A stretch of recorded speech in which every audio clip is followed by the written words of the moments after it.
hope you enjoyed the summer school here. It's for me pretty cool to actually come back to the summer because in Copenhagen it's now kind of winter starting.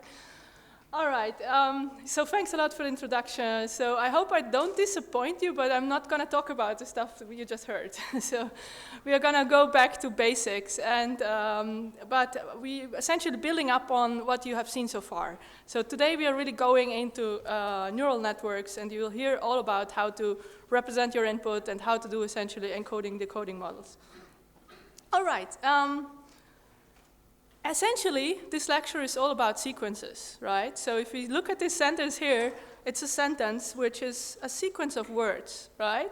But in turn, each of these words is again a sequence of characters, right? So essentially, sequences everywhere. And what you saw so far is classification in the first lecture, and yesterday you touched upon sequences, right? You learned about sequential processing in a traditional way. But sequences are, think about images, right? You can also see them as a sequence, or the very prototypical speech recognition example. But what we are interested here in is really like this, right? So we are interested in text data for the most thing. So essentially, you could see it's like a lot of interesting stuff is essentially covered in sequential data. So the question is, in fact, how do we deal with this in general? Well, before we go into anything and giving you an overview, have a look at this news item, okay? So this is one that I found some time back in the newswire, and if we read this sentence, well, we all understand what it means, right? But we all know at the same time that for the computer it's such a challenge. And there's many, many ways of interpreting this. If you think about the part of speech, so the word class level, right? What is bubbles? Is it a noun? Is it a verb? So there are really many options. But it can lead to like nonsensical meanings as well, right? What if we think about these galactic bubbles as something animate that offers clues about this dark matter? It's one of the interpretations, right? And this makes NLP or language understanding essentially so difficult. But it's not just about ambiguity. It's also, we are essentially trying to model something which is not finite, right? It changes all the time. And that is what makes it also so much fun to work on this. So here is, in fact, another example. This is a tweet about, how to sunny day Saturday in Seattle. Okay? Or how to sunny day Saturday in Athens, right? I should have tweeted about that. And you not only see that there are new ways of forming verbs, but what about this? How many of you have seen this? What is this? Any idea? Anyone? Yeah? Exactly. Coffee, like a cup of coffee that you can go with, like a takeaway, right? So there are new words appearing all the time. So we call this essentially language is productive, and we're trying to model this phenomena in the long run. All right, but where we are going here in this lecture is essentially trying to model the sequence modeling tasks. And just again, to give you a little bit NLP motivation on, we are essentially trying, or we can see this as two things, essentially. Suppose now you have this sentence over here, I like Vince Gilligan, and sometimes we are just interested in trying to find like atomic labels, like what you learned in lecture 1, right, on classification. So you can think about you want to have models that essentially take the sequential nature of the sentence into account. And you want them to condition on, on the sequence information. So the question is, how can we do this to, say, do sentiment analysis, okay? So this is positive, and if I were now to utter this sentence, you might be interested in, hey, she's a female, and she's 30 plus, right? But on the other hand, it's not just about inferring atomic attributes often, but we want to also be able to generate outputs. And now we're moving, in fact, to the second part. In a lot of other applications, we want to generate sequences, or even more than sequences. And so two prototypical examples are, for instance, part of speech tag sequences, right? Or you can be interested in essentially going to do dependency parsing, right? You want to actually go to a whole structure. Now, I have to ask, did you see dependency parsing yesterday, actually? A little bit transition-based parsing, right? So you want to define this structure, and there is algorithms for doing so, but essentially now there's some work on, you can do this with sequence labeling as well. Okay, there's some ongoing research in this direction. So the models that we're gonna see can also be used for defining or generating dependency trees. And these are kind of the two angles that we look at. So we want to see condition problems, so then the question comes, how do we represent this input? And you've seen a lot in lecture 1 with Ryan already on how we can go about this in a traditional way. And we will take this further. But today we're also looking at generation problems. So how on the water side can we decode this sequence or generate, you know, it can also be longer than the sequence itself. Because here I'm showing just many to many, you know, but they can be also of different length, essentially, if you think about translation, for instance. Okay, so these are the two setups that we are looking at, all right? But before going there, I would like to go a step back and just remind us how did we get there, right? So now we are living in essentially this era of deep learning for NLP, but there is lots of we can see that there are eras that were happening over the past. So in the very beginning, there was a lot of computational linguistics which was driven by symbolic representations, right? So there were, you know, the parsing, I did my PhD in parsing, and the system that was actually there was like a 17-year-old parser written in rules, right? Grammar rules. And I was trying to improve the statistical component on top of it. But the core was a symbolic mechanism where the grammar engineer wrote these rules. So you can imagine what are possible issues with that. Anyone? Exceptions, exactly. How do you handle things that you don't say, right? Which links to coverage. It's very hard to think about a grammar which covers all kinds of exceptions, in fact. Right.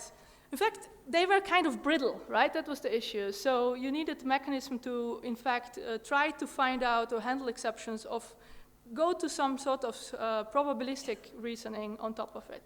So what happened, or what was kind of a milestone, was in the late 80s, people came up and said, okay, instead of writing grammar rules, we are actually going to annotate data. And we're annotating, creating this really, really well-known resource by now, the Penn Treebank Wall Street Journal, which probably quite some of you have already worked with, right? And what they did, or what the key ingredient was, that instead of now writing these grammar rules, we are going to just annotate, you know, the ground truth of the, say, dependency tree or constituency tree, whatever, and then we try to infer the model. And we are adding this, you know, probabilistic reasoning on top, because then that gives us, you know, can help us solve stuff that we haven't seen. Okay? So this is, in fact, the revolution of statistical approaches, but also what really pushed the field as well is, you know, back then, shared tasks came up, essentially. So you know, you could have now suddenly also common evaluation corpora, and you could benchmark your system against other people, you know, systems of other people, and so on.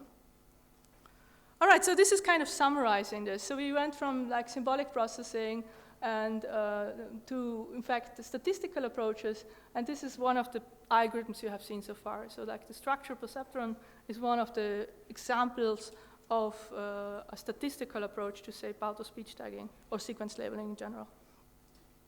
And in fact, what there was a lot of time, what you would spend on is, in fact, trying to come up with good features for your, say, structure perceptron tagger, right? And that's what I think you're going to do this afternoon, right? So this is going to be the exercise for this afternoon, okay?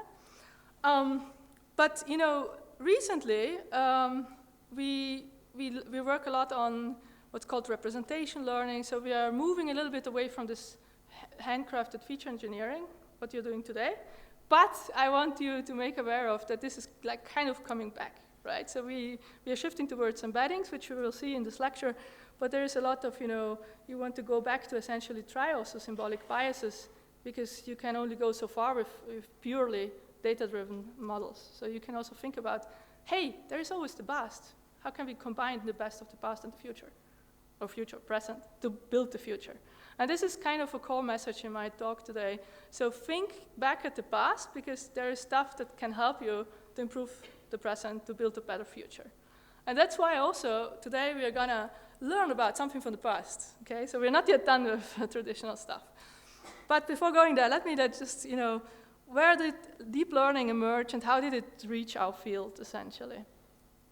Well, it's actually in speech recognition. This was kind of earlier than it hit speech recognition quite dramatically when, so here you have the timeline from The Economist, and what you see here is a big,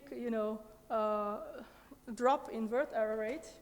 And what happened in this moment, it was around, 2011, 2012-ish, I think, 10-ish. What happened is that they got RNNs to work very well on speech data when the error rate really went down. And we are going to see this model in very much detail today. Okay? Similarly, computer vision. So computer vision was also, they had this benchmark. Like, the Wall Street Journal is kind of the similar thing than ImageNet for computer vision, broadly, roughly. But what you could see is also there, suddenly in 2012, there were huge drops in classification of objects in ImageNet, and what happened there is in fact, they did the ConvNet with dropout and, in this clever initialization, and they got really good results. Imagine this is a really difficult problem, right? You're having 1,000 classes that you're trying to predict. And so how did this then, deep learning and NLP kind of entered the field a little bit later, and if we, here what I'm doing is just plotting roughly looking for deep learning or neural in the titles of papers in the ACL ontology, and excluding some, deep parsing. There's some other meaning of deep in earlier literature. But what we really see here is that, 2005 was the time where really a lot of papers recently suddenly came up. And this is what Chris Manning actually called the deep learning tsunami hit the field, okay? So that's where we are now. So essentially, this is kind of a summary of where we are right now. We went from symbolic processing to statistical NLP, and now we all love deep learning. Okay. All right, so let me give you then an overview of where we're going in this lecture. After a brief history, we are essentially covering fundamentals. I will go to language models. That's going to be the exercise of Monday. We will see language models in several flavors in this lecture. And it's crucial to first get back to the traditional statistical approaches to find out what are limitations of traditional language models and how can we improve them to get better models than further. I will briefly touch upon feed-forward neural nets. You have seen them already, but I want to give you a little bit different views on them as well, so to hopefully deepen your knowledge on that. Because essentially they are the basis then, for some of the parts that come then later, in fact.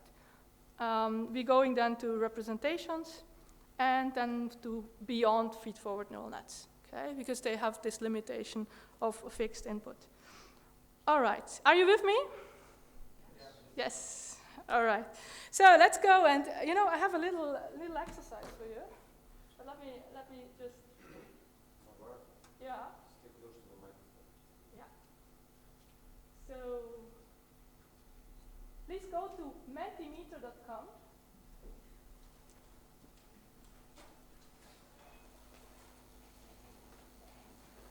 And you can enter the room with this number over there, 9614, and you get there. And then I have a question for you. But this is the thing that I want to ask you now. Guess the next word.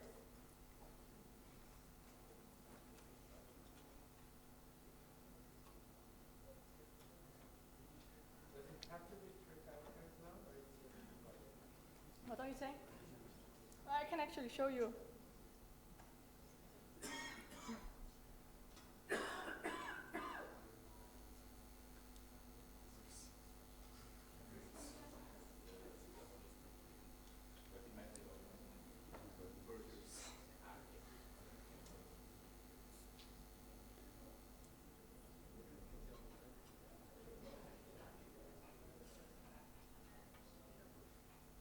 Hearts, I like that one. All right, you see, this is essentially what we are going after now. So there is kind of, 45 minutes of very frequent word in here. But what can we see here? What is this? How could we summarize this?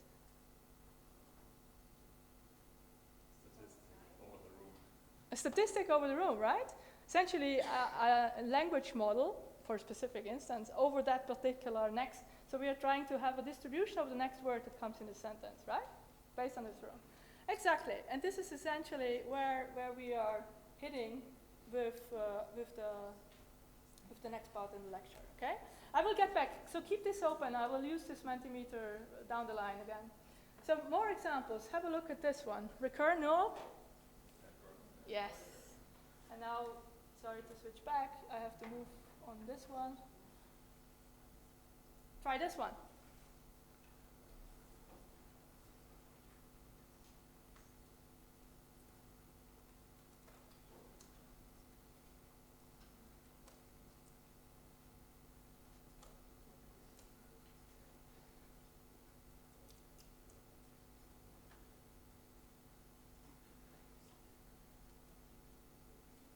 All right, I see most of you are there now. Let's have a look. Option, approach, choice. Yeah, lots of stuff. All right, so let's look what you know, if you look at Google Ngrams, there is this wonderful site, and this is what you get. So on the books, you know, Google books that who have indexed, what is the most frequent, well, best known? Known, right? Anyone said that? No, not really. But option was there, right? Close by. But anyway, this is exactly the idea we want to have with language models. So why do we care, essentially, about having these models, which I will explain in a second? Well, because, you know, they are kind of very important right now, or they have been always very important. Because think about, you know, machine translation they were used in, but you will see them back on Monday. And we will touch upon that in this lecture. And essentially, if we go what we heard about transfer learning, also in transfer learning, they become one of the essential models to transfer information. And they capture just a lot of things about language. So in this lecture, essentially, we want to go deeper and take this first step about these traditional language models, and then we are going to refine them in the course of this class to build up on until we touch upon what's called contextual word embeddings. Okay? So, okay, now a little bit of traditional stuff. If you look now formally, what is this language model? Well, the language model is a statistical model that you can use to do two things, essentially. And it is a model that can give you parameters in order to estimate, say, today is a great day, right? The probability of the entire, let's say text, because this could be a sentence, this could be a phrase, whatever. But it's not only there to model like the joint probability distribution over those items or words in this case, it's also there to give you, you know, a computer probability of the next word given some context, right? And this is exactly what we were doing right now. Why, in fact? Anyone can give me an example of where you use it, except machine translation, which I said? Exactly, phone keywords, exactly, right. Other cases, I will bring up, in fact, speech. Also in speech recognition, right? The language model can help you to determine where is the nearest beach versus breach, right? But in fact, phone is the typical, right, prototypical use case. But, you know, there's more cases. You probably use a language model every day, right? Have you seen this? Yeah. And other cases which came in quite recently, how about this? Who's using this? Quite some. Yeah, exactly. It's very handy. All right. So let's look formally at what this language model is. Given you're essentially modeling a sequence of words, and you want to estimate this probability over this joint, sequence of words, a joint distribution over the words from, say, 1 to D. And what you essentially can do, because this is a joint probability distribution, you can apply the rule of the chain rule of probability. And what you can get is essentially, you're breaking down now this joint probability class, mass here, into essentially steps, right? Conditional probability distributions, one over another. So what it does, in fact, you have the probability of the first word, and then it's kind of like a history. First word, and then you go, what's the probability of the next word given the previous one, probability of, you always look back at the whole history. And notice, in fact, this is, the chain rule is, flashing out and goes always from the first to the last one that you have seen just before. And in fact, you can see this as, in fact, just what I did, right? You sample a word, and you then go to the next one, and this error now is like the conditioning factor, and now you sample the third one, and so forth and so on, right? So you are getting up to WD in this case, and now you see what happens, right? This is just a visualization of the formula that you are conditioning on the entire context. Well, exactly. So this is then, in theory, what the language model looks like. And in fact, we call this the history, right? Up to D-1 in this case, or I-1. And so, for instance, we have here at the very end, what's the likelihood or probability of Athens given an awesome summer school this year is in, right? You want to estimate this conditional probability distribution. But now what you in fact need to do is, you can imagine this history can get very long, right? We usually have sentences of long sentences, and particularly in some, like German is very typical for having long sentences. But what we need to do to make this model essentially feasible, and I will come back to this why, but essentially what's happening is we need to make some assumption in order to make this practical, okay, to be able to model this.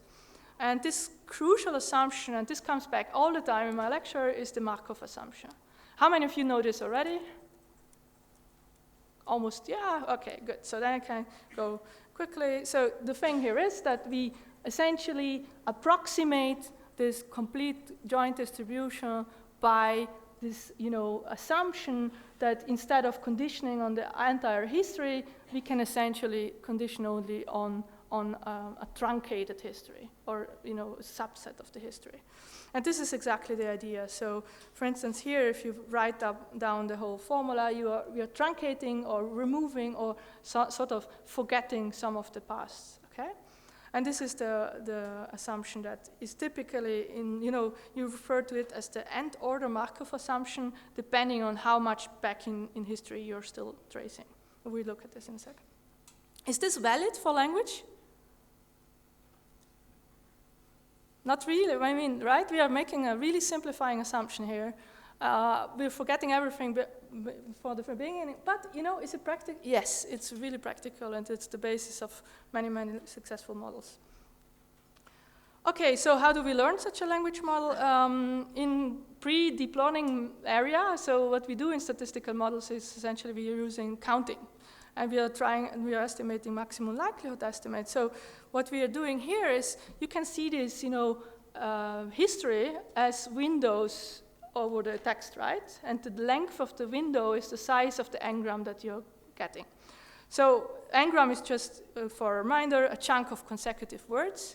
And so, if you have a 2-gram or bigram, you would, have to buy a house, to buy a house, etc. And you go from bigrams to trigrams and so forth. And you can go up, right, to longer engram sequences. And you then calculate how often, or you estimate how often they occur. And now the estimation then, in fact, depends on which order that you're dealing with. So if you say you have a first order Markov assumption, then you're dealing with what's called a unigram language model, right? So you have, what does it mean? If you have nth order Markov assumption, you're going to have n-1 length history, okay? So, for instance, in the first order Markov assumption, what we are doing is, how about history? 0, right? n-1, no history. So it boils down to just, the distribution over the single word probabilities, okay? So this is you can think about it now. Here is again our distribution of words, since that's all what we have. And now we can essentially sample words from this distribution, and that gives us a unigram probability model, okay? Of course, there are problems with this, right? And one problem is, in fact, there is no condition dependence now anymore in between the words, right? So we can do better and say, hey, actually, I want some dependency, right? Because otherwise, we're getting to word salad, which I'll show you in a second. But what we can do is now that a bigram model has history of 1, So we are conditioning on one previous word, and now you get, for instance, has, and what's the likelihood of seeing started after seeing has. Okay, you have a whole distribution of all your vocabulary. And what you get then is, now you see we are simplifying our original theoretical model by just having these single dependencies between the words, right? Okay. And of course, you can go higher, right? Nobody restricts you to use bigrams or unigrams. You can go to trigrams, but you can go to 5 grams. But what's the problem? Anyone can guess already? Don't hear you? Sparsity, exactly, right? Remember, we are counting. We are trying to estimate this by just counting in a very simplistic way. So it's very unlikely that we see the same long history several times, right? So that's what intuitive sparsity means. But if you also look at Ngram's model out there, like Google Ngram corpus, they ship with 5 grams. So typically 5 grams, around 5 grams is what's used, because otherwise it gets sparser and sparser. In fact, what does the sparsity problem mean? If we, for example, have now this conditional probability here, its water is so, and then some word afterwards, right? We are really estimating the conditional probability of all words that can possibly follow this conditional history. And so what we do is we need to find, okay, how often do we see a certain word following this history, normalizing by that history, right? But what can happen is, well, on one side you can have the word which is not happening, right? And if you don't have the word, then the whole thing is 0, right? And then the whole equation gets 0. But what, on the other hand, if you haven't seen the history, right? This is the other problem. So you have these 2 issues here because of this, 2 parts of the formula. And there has been a long, there's a big history or literature also on solving this. So what you can do, and I'm not going into this here, but what you can do is essentially assume that every word occurs with some likelihood, for instance, and that's called smoothing. And there's a variety of algorithms that you can deal with that avoids that you don't see what's the word, okay? Or other tricks. But in that area, you essentially assume that everything is appearing to some degree. But what you can also do is, when you don't see the history, right, you can either just use a smaller Ngram history, right, and it's more likely you see the thing. But you can essentially back off, okay? So if you have a 5-gram language model, and you have back-off mechanism in place, you're essentially, if you don't see the Ngram up to 4, you're going to bigrams, etc. So you're backing off to lower-level Ngrams, and that's the idea. All right. Okay, so sorry, just one thing. In fact, if you then would go, in general, increase this Ngram size, I hope for now it's clear that that would lead you to more and more sparsity, right? All right. Okay, now, this is all good so far, but what about some, problems that could occur, or what about these 2 examples? We've seen Ngram language models, traditional ones. Are they able to deal with these 2 problems? Okay, so how about similar words? She bought a bicycle and she purchased a bicycle. Are they able to deal? Is it a good model for what happens here? Okay, let you think about it. The second example is, what about, sorry, I thought it comes the other way around. So, we are essentially treating each word as a single unique item, right? So we are not really learning directly that they are so similar, only indirect, that's the, yeah? And when you talk about the code, yeah? you have a language model with different Ngrams? Yeah, that's the back off. So you're essentially, when you don't see the history, then you back off to lower level Ngrams, because the likelihood is higher that you see them. So the formula changes basically? Yeah. You would change it. You would actually interpolate between different, you would back off and have an interpolation between smaller probability functions. There's a wonderful, if you look at Jurassic and Martin book, there's a wonderful, elaboration on that. And there's also, what's the, what is the name? No. The one who wrote the smoothing paper.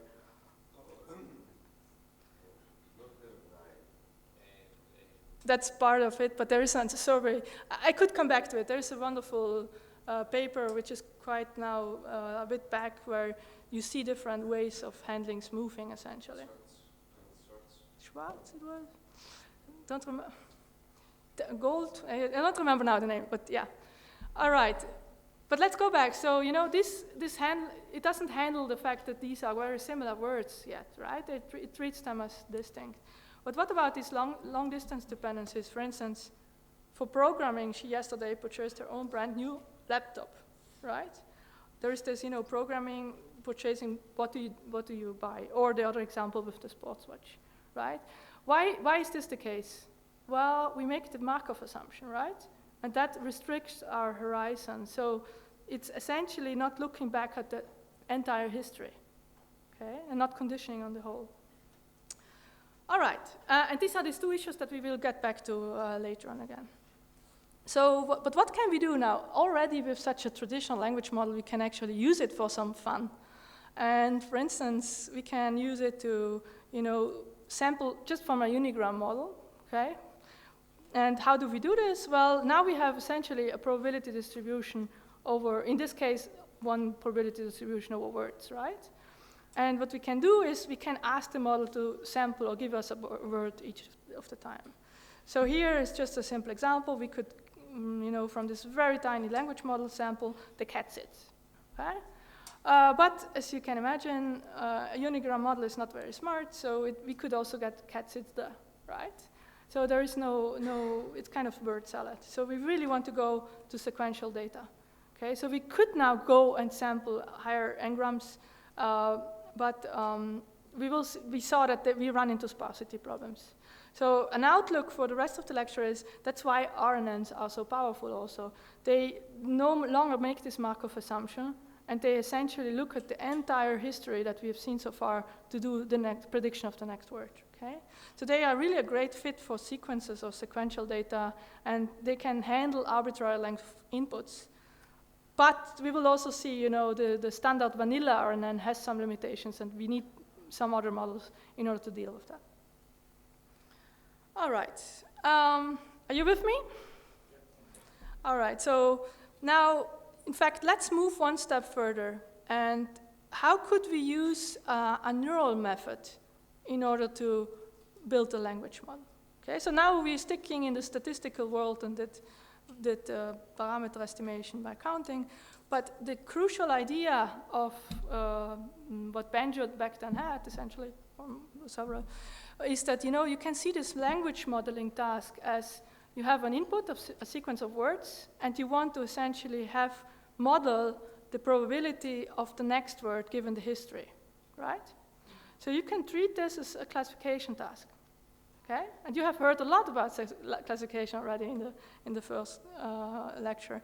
And this is essentially the idea of what we call now an early neural language model, and that was proposed by Joshua Banjo in 2003. Okay, so this is a paper that introduces a feed-forward neural network for language modeling.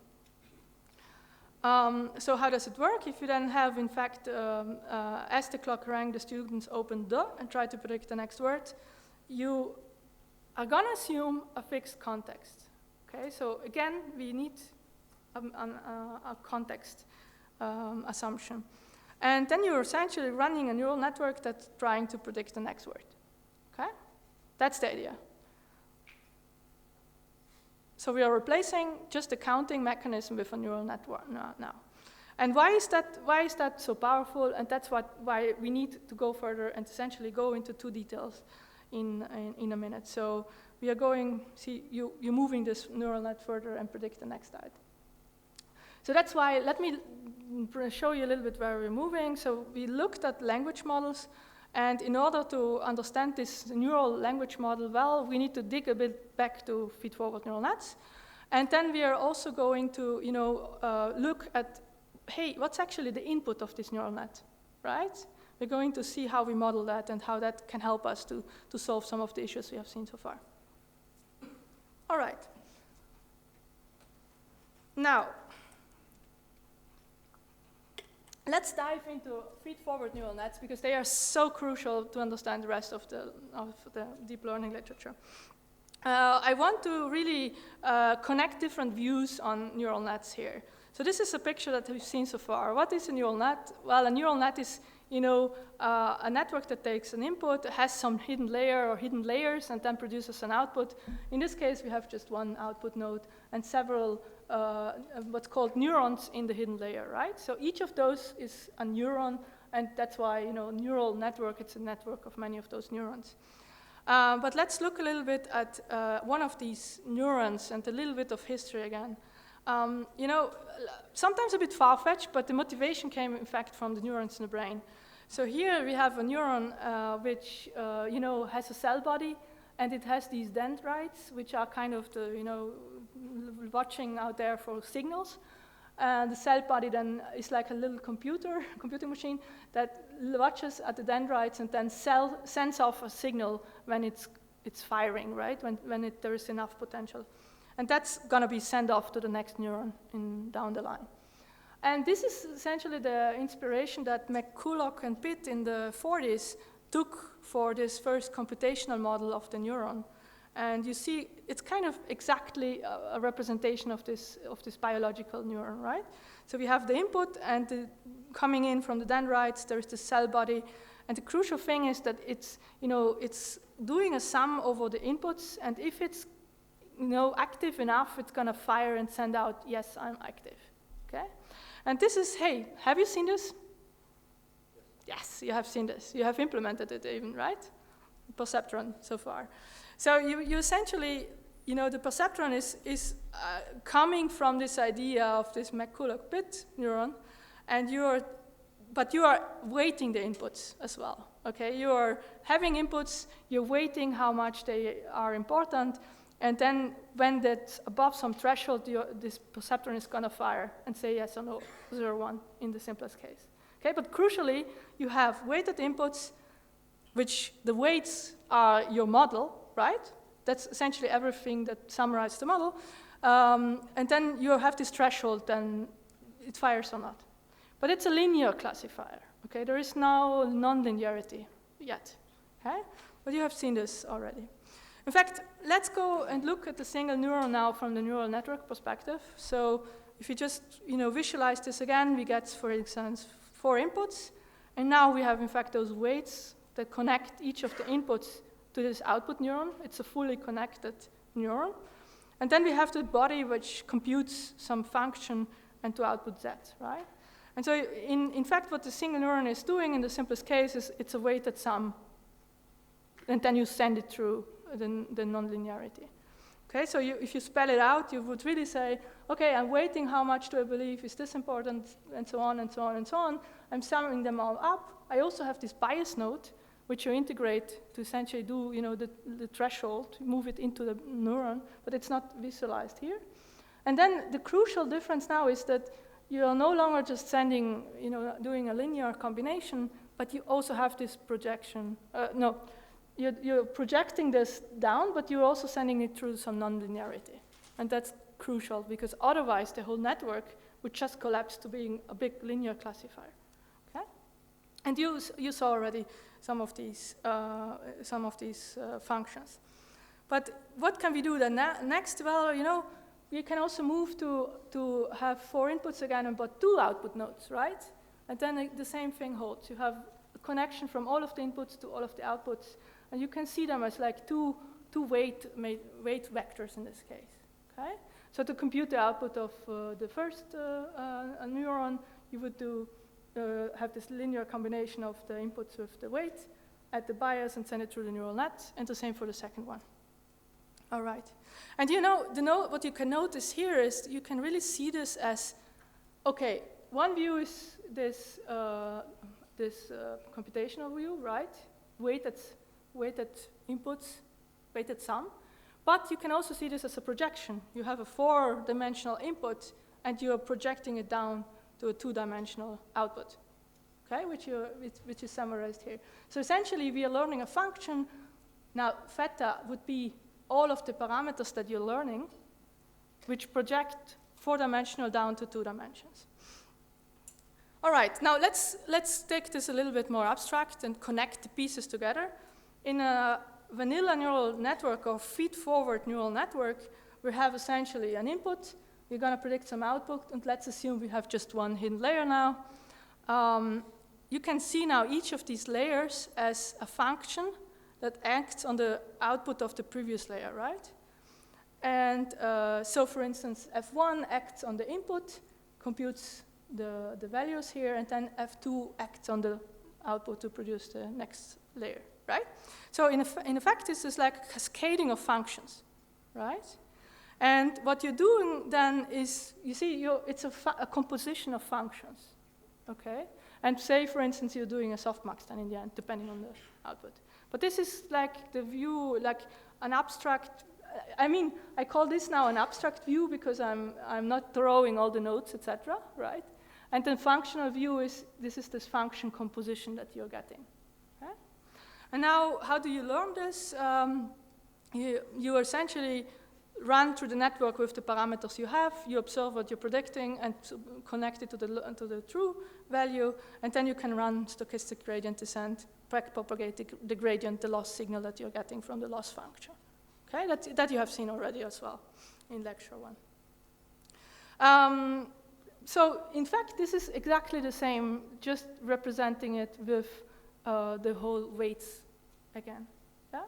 So we have the inputs, now we have a weight matrix W1, and we have a weight matrix W2, which essentially are the parameters of these two composition functions that you have. All right. Let's get a little bit more technical maybe, or another view on this.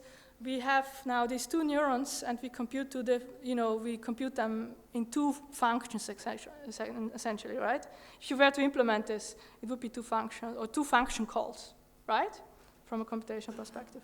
But you can also do better by vectorizing it. And what does it mean? You are essentially doing it in one go. You have just one function application, because you now see the whole as vector matrices essentially that you multiply with each other, okay? So just to represent this, you can see the weights as a weight matrix, and the input in this case stays the same, and when we do the forward pass, we are essentially running it through and do a dot product between the input and the weight matrix, and then, we always have this bias term when we spell it out, and run this through a nonlinear function. Yeah? All right. And get some z's back, right? So, but now we have done it in one go. And this is crucial because all of the packages you are probably using are doing this smarter way of vectorization. All right. So, in fact, remember, this is then one such step is a linear projection followed by a nonlinearity. And as Ryan already mentioned, I'm posting here what he had on his slides. There are different activation functions that you can use internally to represent this sigma in this case. All right, now we have pieces. We have this visualization of the neural net as a graph, fully connected graph in this case. But we can really see this as the mathematical notation, right? When we use the vector-based notation. And so, can you connect the pieces? Can you connect the formula and the graph? So what is this part in the formula?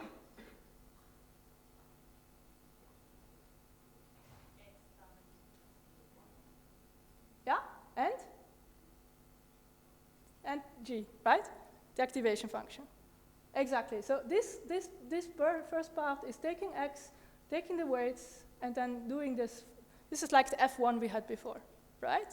And then this output is going to be sent further, and so here we have this second function, okay? And then, okay, there's the next activation or softmax or whatever is not depicted here. But this is exactly the idea. Perfect. Now, one more view. So we saw these different views on neural nets, but one very helpful view as well is to see this as a computation graph. And what is the idea here? Essentially, the computation graph is how it's implemented often in these toolkits, because you can see this as, a graph where each node is essentially a computational operation, but you also see the parameters that you're learning.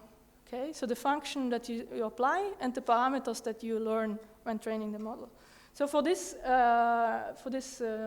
equation here, what we get is we get the input, right, x, and we get the first weight matrix, and it's gray because we're going to learn this.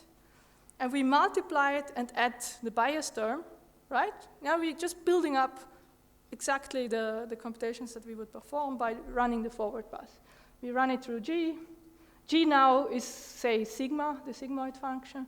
And we go further and, we build up this computational graph just doing exactly the computation.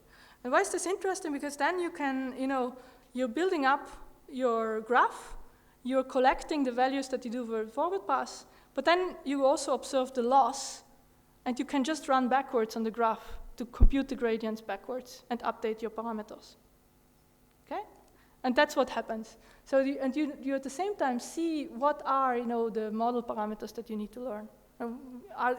Make sure they are connected to your graph, for instance. But what is now the input x? Yeah? I've read, but I didn't understand it, that TensorFlow, the first version of TensorFlow will build the graph and then run the model. Ah, that's a good point, yeah.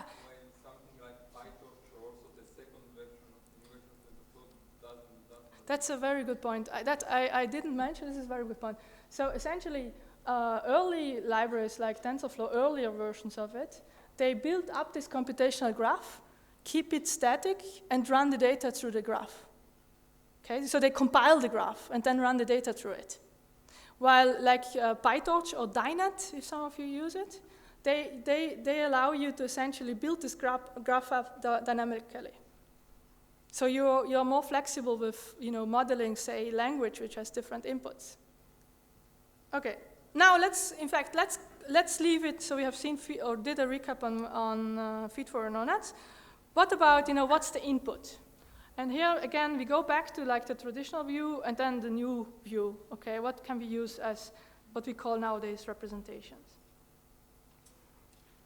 So let me go back to we have our nice.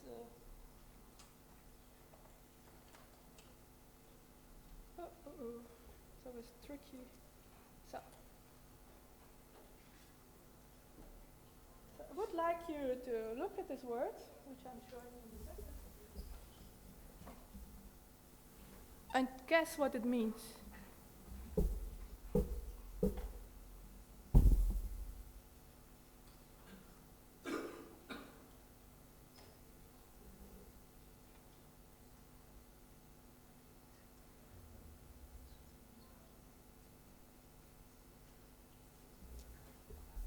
All right?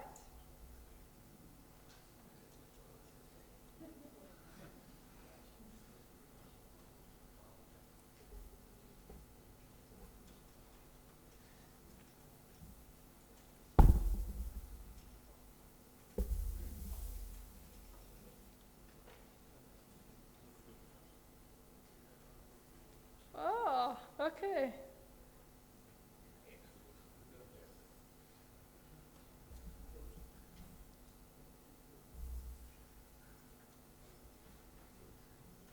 Super cool.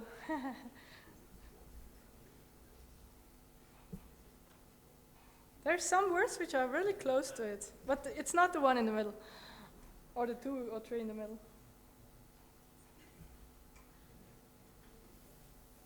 What made you guess it?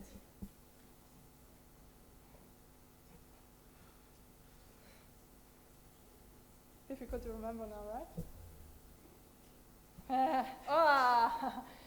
Who's that here? Yeah, you have probably an easier time here. Yeah, cool.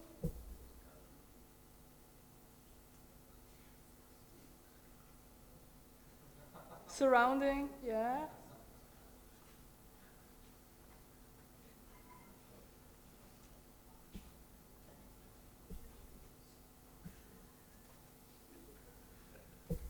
Exactly. Yeah, see, we are converging to something. You're inferring, but now the last question is,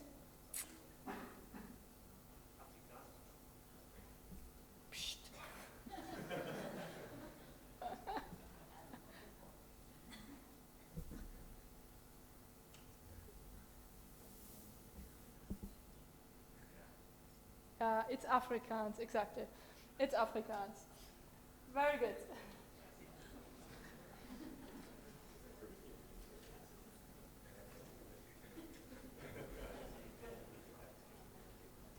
Exactly. So it's Afrikaans, and it means? Yeah, characteristic or properties, exactly. So it's somewhere really close. Exactly. But it's really hard to say, right? If I ask you what made you guess, right? The context, maybe some word in the context, like magnetic something, probably, anyway.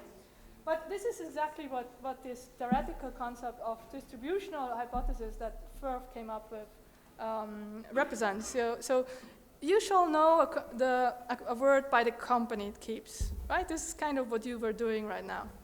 And this is a really old concept of linguistics, and that drove like a lot of, research in computational linguistics, even in the pre-word embeddings area. So there's a long, long history of studying the distributional hypothesis, essentially. And it's actually one of the key ideas in NLP, because you can learn a lot by, we want essentially to model meaning, right? And meaning of words or meaning of higher constituents and compositionality. But by doing so, you need to infer what's the meaning of a word in the first place, right? And nowadays, it's really all about representations. So you could see that, this distributional hypothesis is the linguistic theory behind these models that learn representations for, say, words. And, what is a good representation? That's a question, right?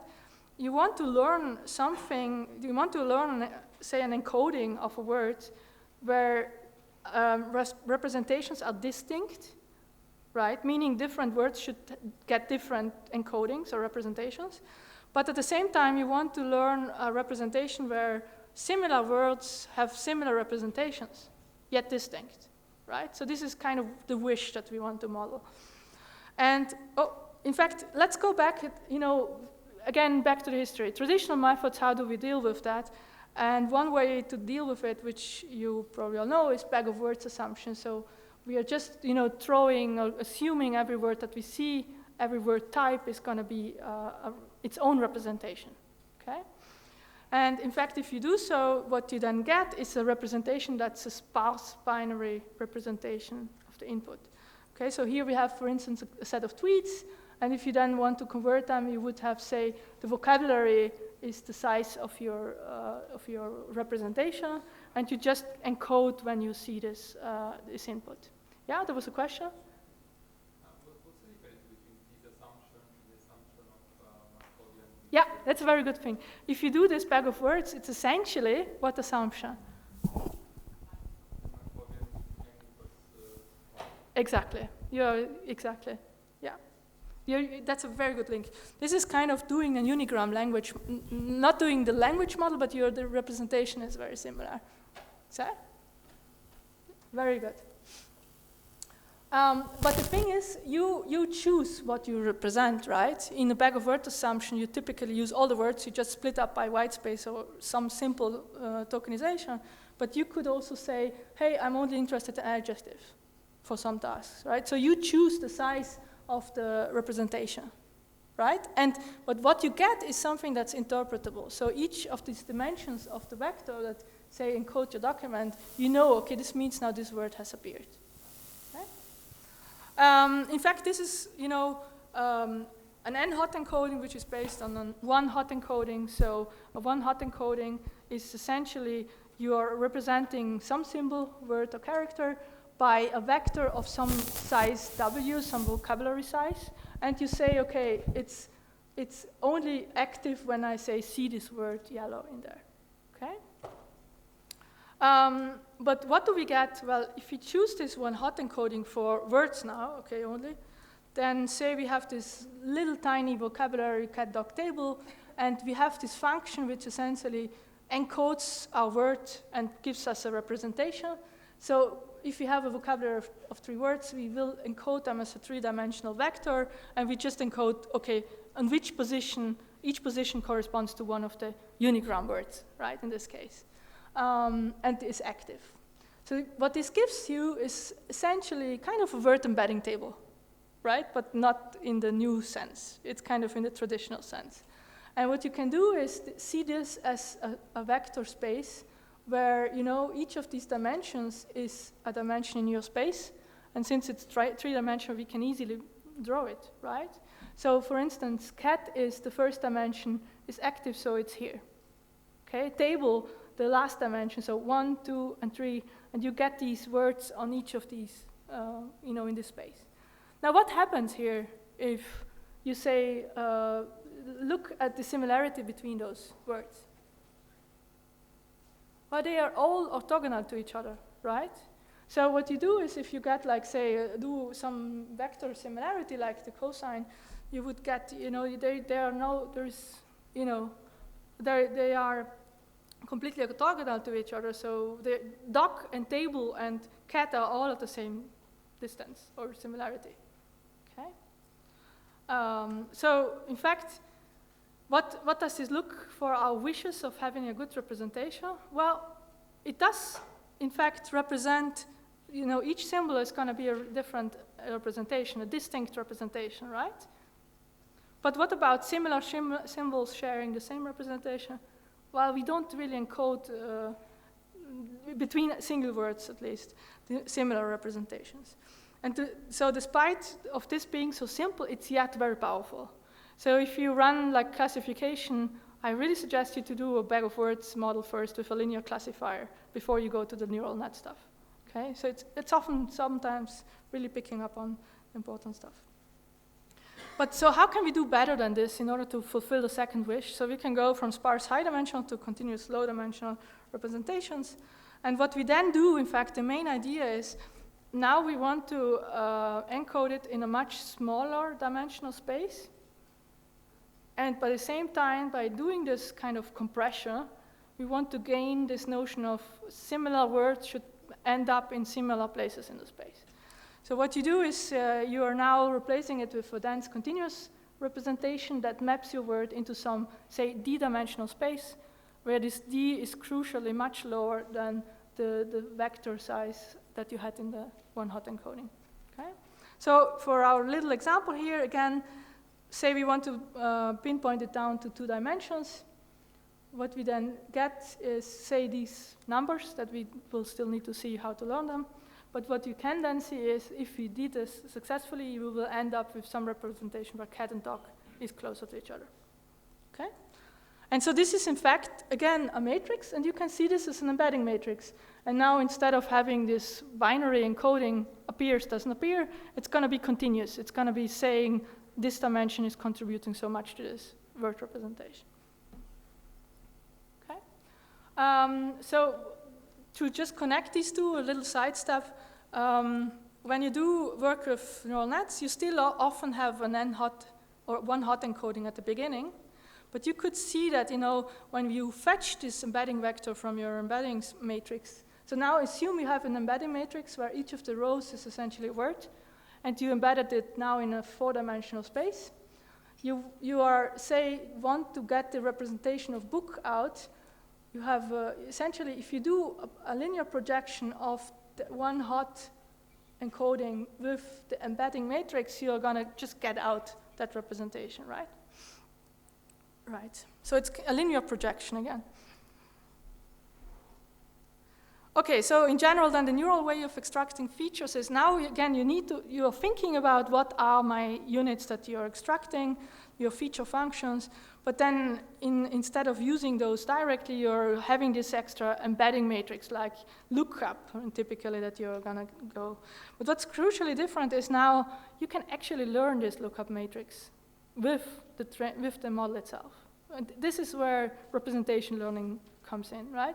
So now we are learning these weights, say with the task at hand, or off the shelf, or in many different ways. Okay, this is kind of the crucial bit here. And in fact, if you go back to our computational graph view, you can see that, say, in this neural net, we are classifying 2 words and we're doing some prediction of 2 words, okay? You can see that, in fact, before we had just the X, and it was actually underspecified what the input was. So it was not yet a full computational graph. So what we do in this case is, say we are essentially taking two word vectors and concatenating them and sending this into the graph. So you now see that we have the embedding matrix that we are essentially learning at the same time with the network. Yeah? Any questions on this? Is this done, like you can take as many words as you... with the mechanism you showed, you can take as many words as you like, and you can like create one vector of continuous values?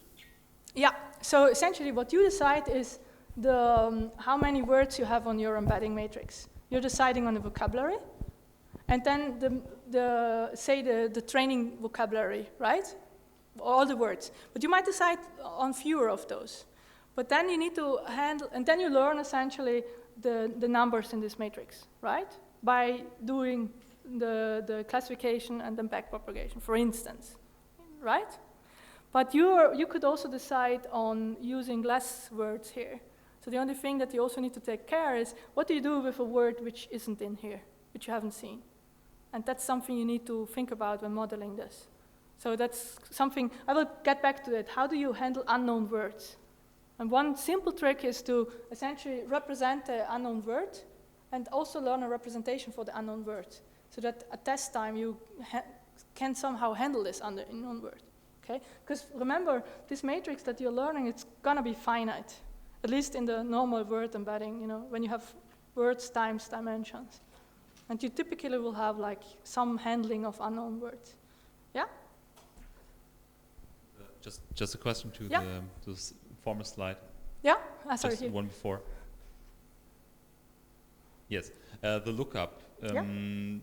So does it use the current trained E for it? Okay, so because I didn't get it, why you would concatenate them, but the lookup consists of taking the word cool and multiplying, for example, with the embedding matrix. Yeah. And then you're at the same time concatenating it. Yeah, so notice this concatenation is just like a simplicity. I'm showing one way of using these embeddings now, and we are getting there, essentially, in the next slide. But whatever just to complete the picture, right, you have the one hot, and you're doing this lookup, what you saw with this linear projection, and then, in fact, you're learning, in this case, you're learning this representation as you learn the model. Yeah, and this is really crucial to understand, hey, they are hanging in there, they are part of the model, and you can actually choose whether you want to update them or not. Okay, that's all modeling choices that you get. Yeah, was there another question? I guess that the one I would ask is why I didn't get if some models use pre-trained embeddings like Word2Vec trained on a Google News dataset, or if you always learned embeddings. That's where we're getting at. That's one of the next slides. Okay. Good question. You can do both, just to get ahead. All right, but let's look. So, you know, this here I made this simplifying assumption. Hey, I take just two words, right? But often we have inputs of several lengths. So look, if you have these two tweets, say, right, we get 4 vectors and 2 vectors. So how do we combine them, right? That's because the feed-forward neural net wants fixed size input, okay? In fact, this is the question. And one, right, the feed-forward neural net, when you define it, you need to define how many input dimensions you have. And now, one really, you know, kind of powerful way, but model, which is kind of close to what we just saw, the bow is the continuous bow, so bag of words. And what you do is very, very similar to the bag of word assumption. So you just assume, okay, all words are like unigrams. They just appear, and you're combining them, you know, right? So you're getting these 2 vectors, cool and to say this hard now, and the CBOW representation would simply take some sum or some average over those, in this case, the sum over the lookup, right? You're looking up the word I in this embedding matrix, you're getting those 2 representations, and you're just getting them and, you know, putting them together and get a 4-dimensional vector out, okay? This sounds crazy, right? But it's often a very good model, baseline model. Okay, how many of you have done that? Few, yeah. try it. Is it maybe, is it part of the, you're gonna try it, cool. You're gonna try this. Right. But of course, what's the problem with this? You're losing the sequence. Yeah, exactly. Exactly. Right? If you have this is great, or great is the same problem is holding here again. We're essentially completely using like just words without the sequential information. In fact, this is the issue. So, you know, for example, this is and 2 examples, and it was not good. It was actually terrible. Whereas it was not terrible. It was actually good. The representation of the SIBO would be the exact same. Although for sentiment classification, perhaps you would want to have a better solution, right? So how could we deal with this? What could we do? Someone in the back, maybe? Huh? Say again? Oh yeah, but you're going to make a big jump now forward. Yes, we're getting there. Exactly. That's one way. But simpler. What have you heard before? Exactly. Awesome. Yeah, we're getting there. Exactly. You could go and do a bag of n-grams, right? Why not?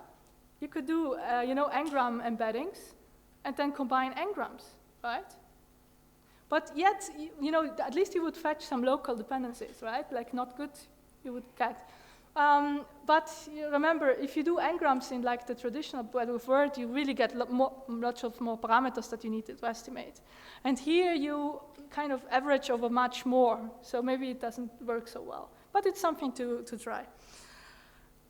All right, and here, now we come to this question. Hey, what is this E matrix that you have down there?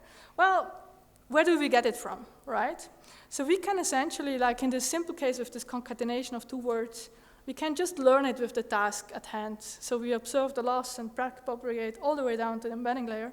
And this is what's called typically you're training your embeddings from scratch, right? With the task at hand. Say you do sentiment analysis, you're doing a SIBO classifier, SIBO representation, and you're, you know, learning the word representations from the sentiment analysis data.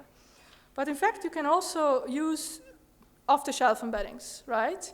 And the idea here is kind of, you know, it's actually a transfer learning setup, slightly taken, because you can learn these embeddings with on lots of data, and then initialize your model with those. Okay. And why does this work so well? Well, because you're typically, it's much easier to train these embeddings on large corpora, and you will have a much higher vocabulary. So you will essentially combat the out-of-vocabulary problem at test time. But you also, it's kind of implicitly adding more data. Not for the task at hand, but from the language model or from the word vec or whatever you get it from. Okay? And so the question is, how do we obtain these word embeddings? Well, there are essentially 2 major historical lines of work. And this is what you have seen with Ryan in lecture 1. You're essentially learning them with a neural network directly, right, from the text. From like a sliding window over the text, and that can be very, very efficient. But there is also a huge literature which, you know, what Marco Baroni is called like the count world, right? So we can go back and look at co-occurrences and essentially get big sparse matrices and then try to reduce them. And this is essentially a technique which is quite old. So latent semantic analysis is kind of the idea where you are, you know, going over your corpus and you're collecting which words occur in which context, say sentence, document, or whatever. And then this is kind of a huge co-occurrence matrix that you then decompose and reduce it to a smaller dimensional space. So in the end, you can run a technique called singular value decomposition, which I should say this is an approximation, not an equals. You decompose this matrix into these 3 submatrices. But what you are ultimately after is this, you know, you get representations of words, like our E before, with a lower dimensional representation, which is much lower than the original. And by doing so, you're learning this, okay, similar words appear in similar contexts. Okay, there is a question over there. Yeah, you?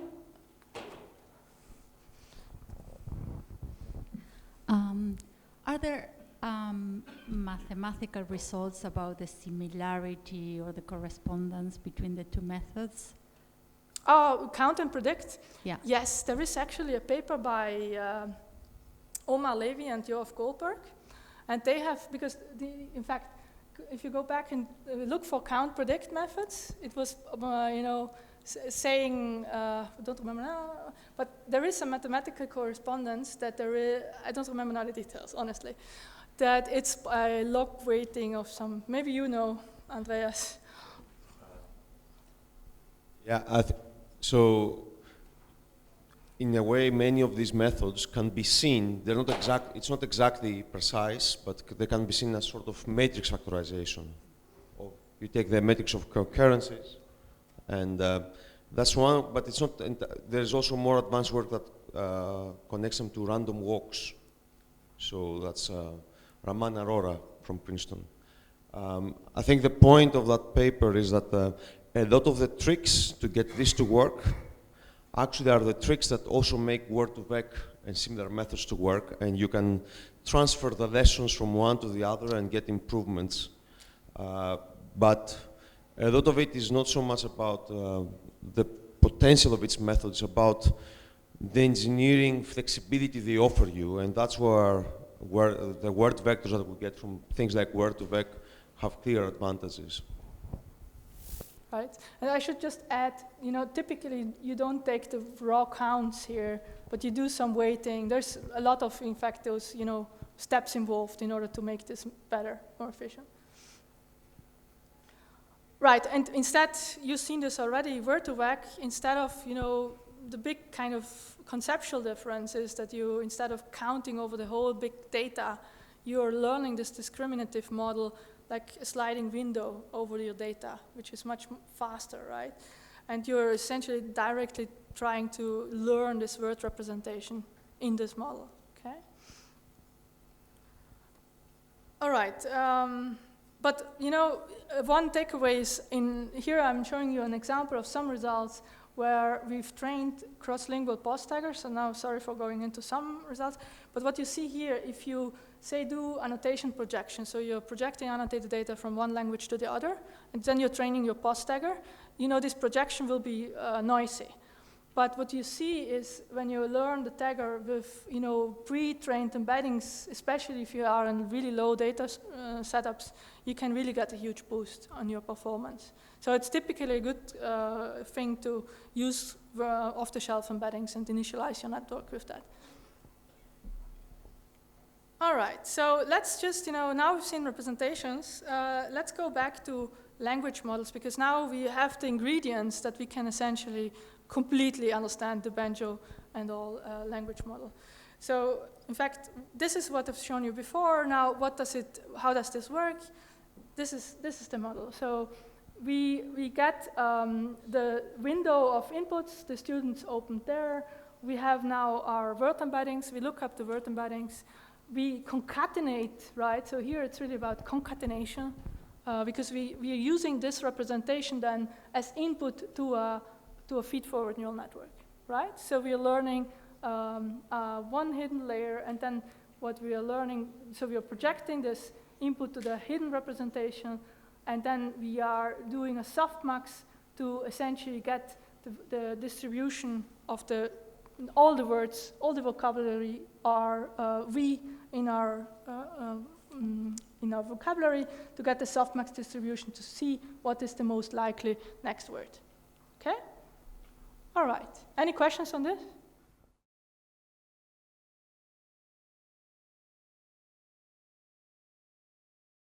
If you can briefly explain what's a co-occurrence matrix? A co-occurrence matrix is just like counting how often the word, say, appears in the document. Like how often a word co-occurs with the same context. That's why co-occurrence. Yeah? All right, but notice one thing, and this is also, you have heard it already, the vocabulary can be quite huge, right? Typically you have it in the thousands. So you're doing the softmax over 10,000 words. So there is this technique, you're trying to estimate, when you're doing the loss, it's typically you have a softmax distribution, so you're trying to maximize the likelihood of the corpus, which returns, in this case, to the cross-entropy loss. So you have the negative log likelihood loss function, and this means that you really have to estimate the probability over all of the possible words, and this is kind of the computational downside of the original model, which was then addressed by using negative sample, what Mikolov et al., for instance, and some others proposed later on. Okay, but now how about these issues? How about, can it handle similar words now? Why? Embeddings, right? And what about long distance dependencies? No, right? And why not? Yeah, Markov assumption, window, right? Exactly. Exactly, and that's where essentially it brings us to beyond feed-forward neural net. So now we want to move to models which can essentially deal with this unlimited or variable length inputs. So let's look first at CNNs or ConvNets. So a ConvNet is essentially a model that was proposed by LeCun and Bencho in the 90s. And it's a model that was seen as a very good model for some kind of grid-like typology, you know, like an image, for instance, which has like a matrix representation, right? And in fact, what the crucial distinguishing factor from the feed-forward neural net is now we're adding computations so that we can reduce something which is of any size down to some fixed size. Okay, so in the end of the convolutional net, we typically have a fixed length representation and then essentially a feed-forward neural net on top. Okay, but how do we get there? How do we get to this fixed size representation from something which is, say, an image, okay, which is, you know, two-dimensional or even with multiple dimensions? And this is the idea of using, you know, convolutions, and we are getting here into a lot of new terminology. But the convolution operation is like, you can imagine you are having like a weight matrix that goes over the input and tries to compute some output. And this weight matrix is shared over this, it's going over the space, over the image. Okay, it's shared. And it creates what's called a feature map. So each of those is kind of a feature map that you then apply convolution on top, a pooling operation on top, okay, to further reduce it. But let's look at this in more detail. So, but this is the core idea. The convolutional net tries to share parameter over space, right? Instead of over just a sequence.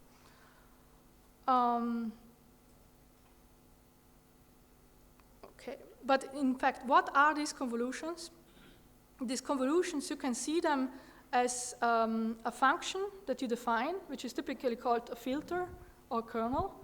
And this function runs over your input and computes an output, and it does so for all of the positions in the input. And then you have a space that you then further reduce by pooling operation. Okay, that's the main idea. And you can do so, have these convolution pooling operations, different ones over the same input. And this is what you can see here. Okay, so each of those will have a set of parameters, but you can have different ones. It's like, intuitively, think about, you have different n-gram sizes that you can use, okay? But then you still want to further reduce this, this convoluted representation by by pooling, where you reduce this resolution further down, okay? And why is this the case? Because intuitively, the original kind of motivation was if to have like this grid kind of input, and say you have your representation of a cat, and you would like to learn features which are like local predictors, which then tell you it doesn't really matter where the cat is, as long as there is a cat. Okay, and so you have this input, whether you have an image and first say translate it to some other image, okay, and then you run your convolution on the original image. Okay, you get like your active features back, or you run your convolution on the new translated feature image. The representation that you get should be the same, so independent of where it is. Okay, this is the key thing. Invariant to space, essentially. But notice it's still, like n-grams, essentially. So you have these filters which run over your input, and they don't see the whole input at once. They are kind of these local feature functions. So here is an example of convolution. We see now, imagine this green one is the input image, and it runs some kernel on it to compute some convoluted feature space. And now on top of this feature space, you would run a pooling operation. This is kind of the idea. Now let's look at one more concrete example for a very simple filter kernel that you can use. Imagine now, so it's really like a function composition again. So you have some input function f, and you compose it with this filter g. And say you have this input here, this vector of numbers, and this is your kernel. So what you compose is, say you're running this kernel over some position j, and with some like window around it. Okay, so now in this case, the kernel is 3 positions long. And so what it does is, let's compute the value at position 3. So we would look at this like 50, 60, 10 value now, because we are centering it at position 3, say. And we have this kernel which does the computation. So what in this case would happen if you apply the formula is this, you would get 40 back. Okay? So what is this H3 is 40. Now, it would continue over the next position and do the same, and see now that the kernel, moves to that position where you're currently working on and does the same again, so you get 30. So what are we doing here? What is this kernel doing? Any idea? Yeah, it's averaging, right? It's averaging over the window. Exactly. Exactly. Right. Now, this is kind of the idea. I will get to pooling in a second by first introducing you how can you do this for text, okay? So convolutions for text, they were introduced by Collobert, but also by Kim et al. I will come back to this. Now, let's think about this. Let's take this example here. She likes strong coffee. What we now do essentially is like with n-grams. Say we have a filter size of 2. We're getting our n-grams out, and these are like the features that you're using as input. This is called like narrow or valid convolution. This is kind of what it is. Let's take it for granted. But there is also, sometimes you want to do these convolutions. What happens with the words around? What happens at the beginning and the end? And this is the term for here would be the same or wide convolution if you pad it around. Okay. Actually, notice this is something that I skipped in the language modeling. In language modeling, in traditional n-grams, you would also do this. Why that? Why typically you want to model some word is more prominent in the beginning, for instance. Okay, so you're essentially kind of helping the model to learn that. But let's go back and take this valid convolution. So we are taking, say, n-grams. So we take this window k of 2. And now assume our input embeddings are 3-dimensional. And now we are applying a filter. In this case, since we have a window of 2 and a 3-dimensional input vector, we are getting a 6 out for filter wolf. And then we need to decide on what are we going to do? How do we project it to what dimensions? And that, say, is 4. So how does it look like? So we get our words. We essentially, in the first pass, get the 2 word representations. So let's call wi just a concatenation of the I and up to the k that we selected. Okay. And now this is the input to the convolution and pooling operation. So what we are doing is our filter in this case is, for example, a linear projection. Okay, so we're learning W and B with some nonlinearity to get this convoluted representation. Okay, so how does it look like? Well, we run it through this function, And in fact, what you see now is we are getting these PIs, right? So convolution nonlinearity is applied. We're getting these representations. But then notice one thing, and this is why we need the pooling. What happened if I had more n-grams? If I had more n-grams, I would still end up with more feature vectors, right, or representations. So I need to reduce this. In the end, I want to get to these fixed size representations. And this is why you need the pooling operation. You need the pooling operation in order to reduce, these n-grams that you get down to some final representation, okay? And one of these prominent things or pooling operations is max pooling, where you essentially take the maximum over all of the dimensions, okay? Sounds crazy, but works. Okay, and you typically do this several times and several things in parallel. So these models are very good in finding local predictors which you can scale up easily because you can run it in parallel. Okay? All right. So in fact, you can see this as like soft n-grams, right? You learn n-grams, but they're kind of weighted because you're also having this nonlinearity, and then you do the pooling operation on top of it. Two more things. Let's get two more terminology things out. There is something called stride, and the stride means that, how do you move essentially the window of n-grams, say, over the input. If the stride is 1, you would really do like the n-grams one at a time. But if you increase the stride size, then you would essentially make jumps. Okay, so here you have a max pool filter, okay? So it takes really out of a 2 times 2 filter with a stride of 2. Okay, and you see what has happened. So you have 2 times 2, you take the max out, in this case 6, and then you make a jump because its stride is 2. And then you get the next one, 8, and so on. Okay?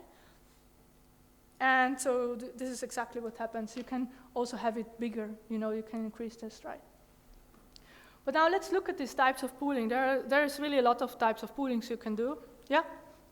One question about the stride. Yep. It intuitively makes sense to have in NLP other stride than 1. Why would we jump over something in a text sequence? Yeah, you could have. Yeah. You could combine. You might be better off doing just stride 1, right? That's true. Especially if you then add them in different ways later on. Why would you do this? Anyone? Good question. Well, when you stack lots of convolutional layers, it's a Where way are to you? more quickly increase the receptive field, right? Yeah, if you stack that's the lots of- thing. Yeah, that's a good point. Because you could see this, in fact, as like, when you, from your eye, the receptive field, it's also, right? You have seen this. How big is it, what you're looking at? And you could increase it much quicker if you just, jump. Like when you read, right, your gaze is also jumping. So maybe it's not so nonsensical after all. All right, very good question. Now let's look at different types of pooling. So we saw max pooling, and max pooling is kind of, did you see this feature anywhere in the range? Kind of, okay? But you also can have average pooling where this is not really the interpretation, but this is kind of an interpretation that Yoav also talks about in his book. How prevalent is this feature over the entire range? Instead of just seeing, okay, is this feature active? But there is also other forms of pooling, like for instance, dynamic pooling. Okay, max pooling, sorry, first that. Instead of just looking at the max that we got, we can also consider taking the k-max.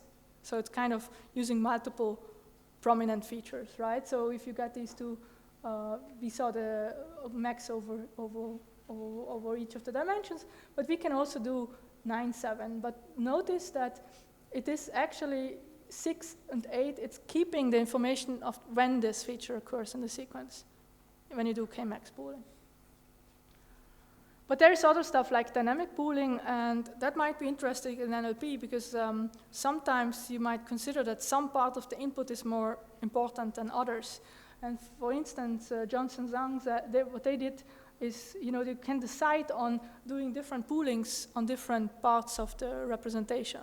So, for instance, having, if the input on the beginning is more important, like, initial sentences were more predictive of the topic of the news item, a news article, you can have different, tease those apart and have dynamic pooling operations. So, okay, then this brings me to CNNs for text classification. How can we apply this to text? Well, we kind of already saw it, but this is a prominent paper by Kim in 2014. What they did is they had, different sizes of K as running over the input, and each of those produced a separate feature map as output, okay? And then had a max over time pooling, which we just saw, and then a connected feed-forward neural net. So now you know everything what this paper does. One interesting point there, though, is that they also did they did different channels. So if you think about an image, you can also think about red, green, blue representations, which each would be a different channel. But for text, how they interpreted it here is essentially, okay, in one channel I'm learning my embedding matrix, and in the other channel I'm taking some off-the-shelf embeddings and keeping them static. So I'm taking these different views of, okay, I'm learning representations while I keep them static. And those are these two different channels that they were using in our paper quite successfully. So, so in fact, some interim summary, you can think about this convolutional neural network, at least for text, as kind of soft n-grams, and you get this space of vectors that you then reduce to some dimensionality with pooling operations. But what is really crucial is it's learning, learning to find n-grams in text independent of where they are. So it's not tied to the position. And that's why this is kind of a very good model for text classification experiments. Maybe I'm skipping over those. This is just two advances. You can also stack them on top of each other. Yeah, in fact, we take a break now. And something like striding over the input. But let's skip over this, and let's then go to the big meat afterwards.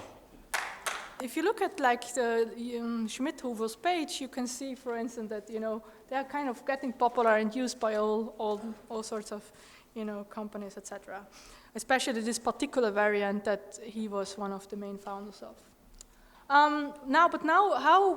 Why are these so important? Well, in a nutshell, essentially, we are able to model now the sequence that we kind of missed throughout the the feed-forward neural net or the n-grams, the unigrams. So we get to model order, but we can also model long-distance dependencies. So that's the two, these two problems here can deal with. But they also open up to this huge family of general models which are called conditioned generation models, of which encoders are just a subset of models. So you can really have like image caption generation is one example of a conditioned generation model where you have some other model that does the encoding for you of some completely different structure, and then you can use an RNN to generate based on conditioning your input on the image, for example. Let's look at what are RNNs in main detail. So we talked about vanilla neural networks, and here is the abstract summary of how a vanilla neural network looks like, right? So we have our input and our hidden representation and our output computation. Now, okay, it misses the softmax or whatever we have. But the main crucial part, that the big jump that we are now making is now we are adding a recurrence relation to the, it's kind of a feed-forward net, but with this additional, relation here. And what does this mean?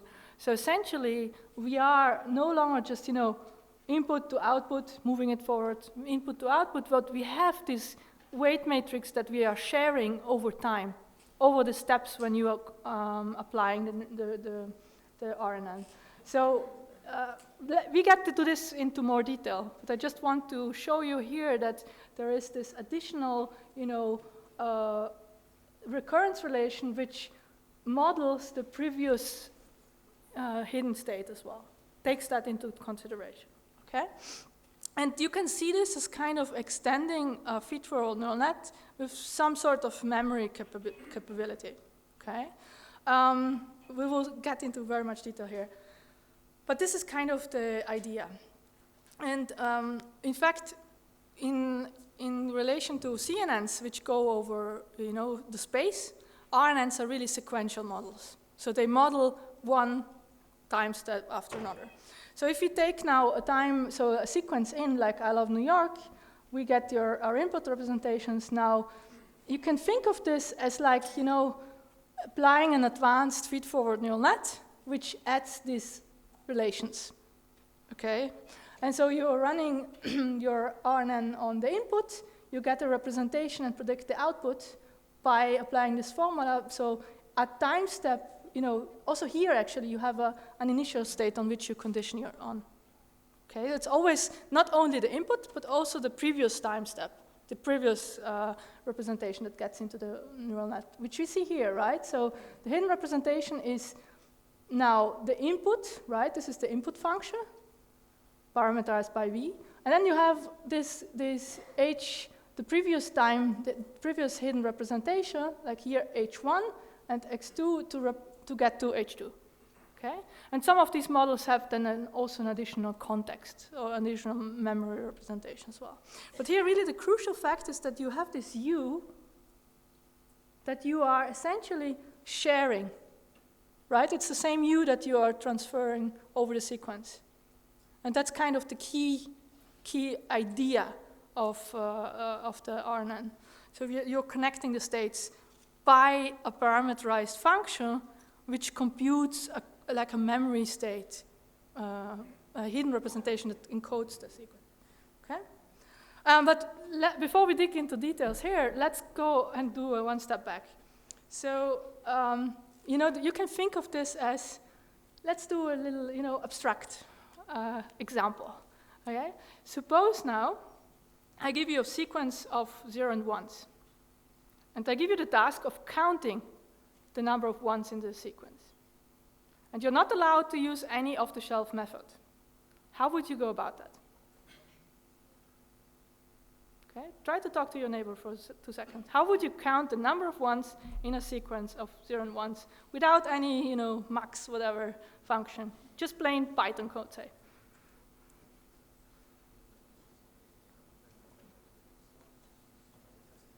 Or maybe I can show you, count it in here.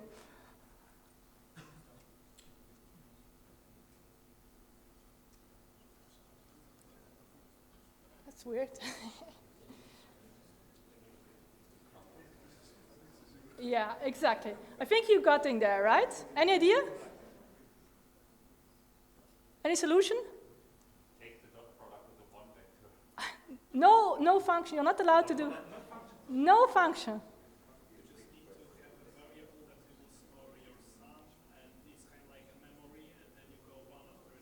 Exactly, right? So you need a variable. You need some memory to count, right? And so what you really can do is, say, have a function which, takes your current element and your memory and just increments the memory, okay? And this is kind of the crucial thing. So you need this kind of state, and you can then go step by step over the sequence in order to increase the counter of the ones that you see. Okay. Why does she show us this very trivial example? Well, because it connects to the idea of the RNN. So the two important concepts here are that you have the state, the memory, the S, but then you also have the very same function that you're applying at each of the time steps, at each of the positions in the input vector. And you can take this as a metaphor of how the RNN in a vanilla form works. Okay? And this is an example I took from Cho's book. So Cho has a really good tutorial. Yoav Kolpot has a really good tutorial. So please have a look at those.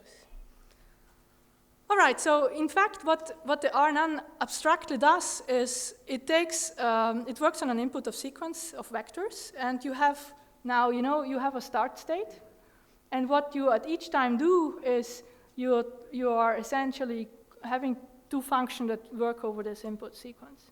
So one is the input itself, okay, and the previous state, And that's what the R function or the recurrent function is handling. So you're combining input and previous state. And then you might have, maybe not always, an O function which essentially takes that state vector that you just computed and does something, predicts something, some output. Okay, that's the O function. And notice that, in fact, you're parameterizing this whole with some matrix W that you are essentially sharing over time. Okay? And in fact, this is how it looks like, right? R just instantiated, or just instantiating what I just said 2 seconds ago. But now, notice now we can actually run this over a sequence, say 5 inputs. And what you now see is the same model, but in unrolled, right? So really applying it to x1, some starting state, and then it gives you s1, and so on and so forth, right? And you notice that the parameter, now it's theta here instead of w or u, it's always the same weight matrix that you're essentially sharing. So your time parameters, it's called. That's crucial, okay? And but what's interesting to note is, in fact, if you say R at state S4, so if you are at this state here, say, right, what are we actually computing at this moment? Well, this has already computed quite a lot for me, right? We went essentially through the sequence from left to right, and we are now at this stage. We're getting this S3 in, and we're trying to predict, say, some Y4. What is this S4? Well, it depends on all the previous time steps. You see that? And in fact, this is exactly what you can do by just unfolding this recursion. So we are at RS3. What do we do? Well, this is the previous 2 steps, and S2 is 1 back, and so on. So essentially, we are conditioning on the entire sequence starting from the 0 state. Okay? This is the idea behind an RNN. Okay, so now just again, a little bit, how do we train such a model? Now notice I just add here this initial state explicitly, which I left out before. But what you do is essentially you are running your input, you are predicting you're running through your input, you're predicting the hidden state with the previous state, and then you're predicting some output, okay? Suppose there is another, output function on top. But what you do is, now I have my guess, right? So my predicted value. What I need to do is to combine it with, look up what is the real value that I should have predicted. And now I need to combine, or see how far I'm off. I need some loss function or some cost function that I need to define. And you do this essentially for the rest of the network as well, right? So you then essentially now moving to the second stage and getting the second prediction and getting some cost function. And then imagine now the thing on the bottom would also come up one at a time, okay? One hidden state, and so on and so forth. So you're essentially getting these cost functions, cost terms, or the loss for each of the outputs. Now what do you do? And typically in RNN, what you do is you unfold the network over time. You're predicting, you're comparing to the gold, and then you're essentially combining that loss or that cost in some way. And that gives you the total loss, and you're back-propagating it through the entire network. And that's how you train this model. Okay? So we'll get to this in a second. But thinking back at what we heard earlier, so remember this computational graph that we saw. It's exactly, if you were to build this computational graph up by applying all the operations, the basic operations, you get a huge computational graph. And at the end, you unfold it, and at the end, observe the loss and backpropagate all the parameters that are there. And quite some of them, they are shared. Okay? This is how it works. So you unroll the graph, which is a direct acyclic graph, and then you backprop, and this is this backpropagation through time algorithm that you can use here. All right. And notice, in fact, at each of these time steps, you are using the same U again. Right? We are sharing or tying parameters. And why is this so good? Well, yeah, one side you reduce the number of parameters, right? It's the same, it stays that. But you can really model arbitrary length, and they are all connected to each other. They're not just loose, because otherwise you wouldn't have an RNN, essentially. All right, so in fact, just to look at it in another way, if you go back to our abstract view, we have the input and our RNN cell, and our RNN cell is in fact taking the input. You know, this is just another view of seeing this R function that we have seen before. And now it depends, in fact, maybe I should have put them in other order, but it depends on how you instantiate this function. Now, in this case, we had the vanilla RNN. Okay, there is only those U parameters that comes to play. All right, so just to summarize, this is the same information, but displayed as a computational graph. Okay, so here is this simplified view that we saw before. Inside each of these cells, you will have your parameterized function. And what you do is you run the network through, say, here 3 time steps, and you see that essentially the parameters are shared. Yeah? Any questions on this? Yeah? The U is the same for every time step, but is the U the same for every time step, but the V can change based on the time step, or is also? No, sorry, the V and what was the U before is here the W. No, okay, no, I was referring to the notation of the slide before. The V is the V and U are both the same for every time step? Yeah. Yeah, that notation. Yeah, okay. yeah. Which you see now in this slide, you see it better, right? So here you see all the parameters, yeah, and they are all shared. Yeah, yeah. That's why I always put some diverse views, so some contain more information than others. Yeah. All right. All right. So now, how can we apply this to our language model? So we saw n-grams, we saw a feed-forward neural net, and now we can essentially exactly use this model for our language modeling, which no longer has this Windows limitation, right? So how do we do this? Well, exactly, you know, at each time step, you get the word in and tries to predict the next one, and then that's going to be the input for the next generation, next input, okay? And in fact, the same, well, we can skip this, the same thing goes over here. You apply the cost, and you sum over all the costs and backpropagate. So you essentially can apply exactly this model to a language model. Okay? So like just a few more details. In the language model case, this y hat predicted will be a distribution over all of the vocabulary that you have, right? R and V. And what's typically done is, since you're computing the softmax, you're using a cross-entropy loss function.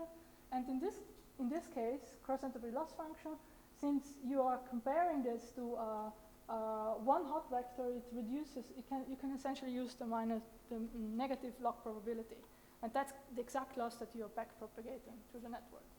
So if you look here, you get your distribution, and you get the true vector, and you're essentially picking out the negative log probability of that prediction in order to backpropagate.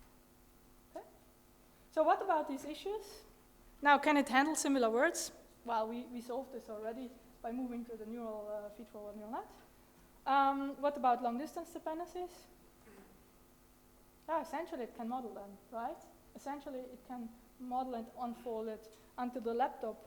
And if the model is successful, it should remember that we saw programming, for instance, earlier back. Yeah? But now, in fact, in practice, it is another aspect. So in theory, it should model it well, but in practice, we need some more powerful methods, and that's what we're going to see next. But before we go there, let's have some fun. Here's some, you can use an RNN with characters as inputs instead of words, and you can use it to generate new baby names. Okay, so this is one of the examples that Karpati had on his website, which is pointed over here. Or you can, what is really surprising when these models came out or were used essentially is that they could also, you could train them on LaTeX text, right? And produce a character-based RNN that predicts LaTeX source file, which amazingly, almost compiles. So, and this is what really spurred a lot of interest. And hey, now we have this model. Why is it so good? And when does it fail even? There's a lot of interest in this direction. Okay, Yeah, now we saw an RNN and we saw it for language modeling, but in fact RNNs are general encoders, right? You can use an arbitrary length sequence, sentence in our case, and you can use it for much more than just that. So just have a look at some common usage patterns. Now we're using our really abstract view. So what you can do is essentially use it as an encoder, or what's called an acceptor in this case. Why? Because we are encoding the sentence and just using the last step to predict some variable, some output. Okay? So we're trying to, for instance, do sentiment analysis. We can run it over the input and predict the sentiment out of it. Okay? And here exactly, yeah, showing again this. But you know, you can also think about other ways of using these states. So not just the last state, which encodes the whole sequence, but you can also refer back to the previous sequences. So another way of doing an acceptor is to average over the sequences. You know, kind of a SIBO representation, but not over input embeddings, but over RNN states. But you can also use it, in fact, as encoder. And it's exactly the same. It's just a terminology. Instead of you're predicting something, you're not predicting something, but using the representation as input for some other task. So, for instance, you can run RNN on the character level for a word. And if you're interested in, say, doing lemma, predicting the lemma, you could do an acceptor. But if you're interested in using this representation as a feature in another neural net or in a bigger system, you can do so. Okay? So in fact, let me just, this is exactly what you can do. So for instance, this is a part of speech dagger where you have, in simplified terms here, a character level encoder where you run over the sequence of characters for the word, in addition to also having the word embedding, and you're essentially using the character-based encoding as an input to the rest of the network. And you can then have these two views, right? Either you know the word, or it helps you to know a better model unknown words. So you have these two as input to the higher level RNN. And then you have, in this case, a transducer. What that means is that you at each time step, you also predicting. Okay, for each input, you're predicting at each time step. Sorry, I actually skipped that. This is this one. So for each input, you predict an output instead of just about the last one. You can use an RNN also as a generator, right? So imagine now you have some other encoding, some other representation, and you're using this to generate sequences from. Okay.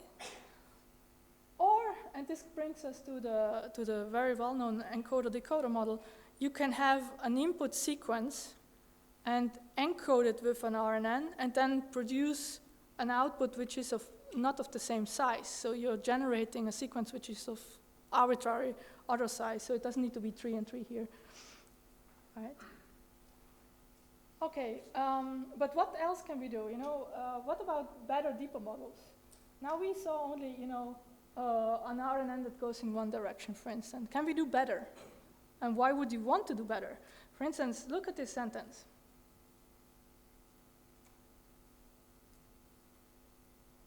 Any maybe strange word in there? Huh? Did you need to read it twice? Yeah, it's one of, in fact, ducks here is, you know, might trigger another meaning when you read it first, instead of ducks out, okay? So the idea is the person who hunts ducks out on the weekends. But it traps you, the hunting traps you, hunts ducks, right?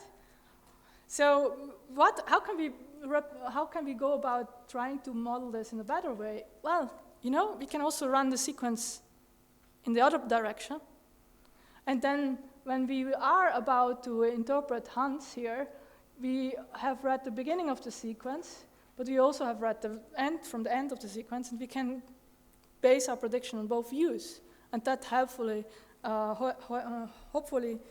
helps us to resolve this garden buff sentence. Yeah? Now, what you can also do is stack the RNN, right? You can go higher. and build a deeper model. Instead of just one RNN or by RNN, you can go over multiple of those, which we will come back to a little bit later. Now, in fact, you know, we always have this problem of out of vocabulary words, especially typically in almost all sequence prediction problems. So how can we deal with it? I hinted at it already. We can use like some special representation for an unknown token. But you know, when you do that, you conflate a lot of information into this unknown word token, right? So for instance, you could drop really rare words from your input, like word to rectas, right? It has some threshold of how often the word appears. And if not, then it will boils down to this unknown word representation. But can we do better if we actually move to modeling the subword level, right? That's the idea. And in fact, this is really helpful if we think for tasks like auto-speech tags. Instead of just modeling the words, you can go and model the subword level. And you know, why would it help us? Because like 89%, 98% of words that end in able in, say, the newswire English data are adjectives. So even if you haven't seen it, but if you see the suffix, it's kind of suffix handling in neural times, essentially. But notice, I will not go very deep here. You can think about other subword level representations as well. So characters are used a lot.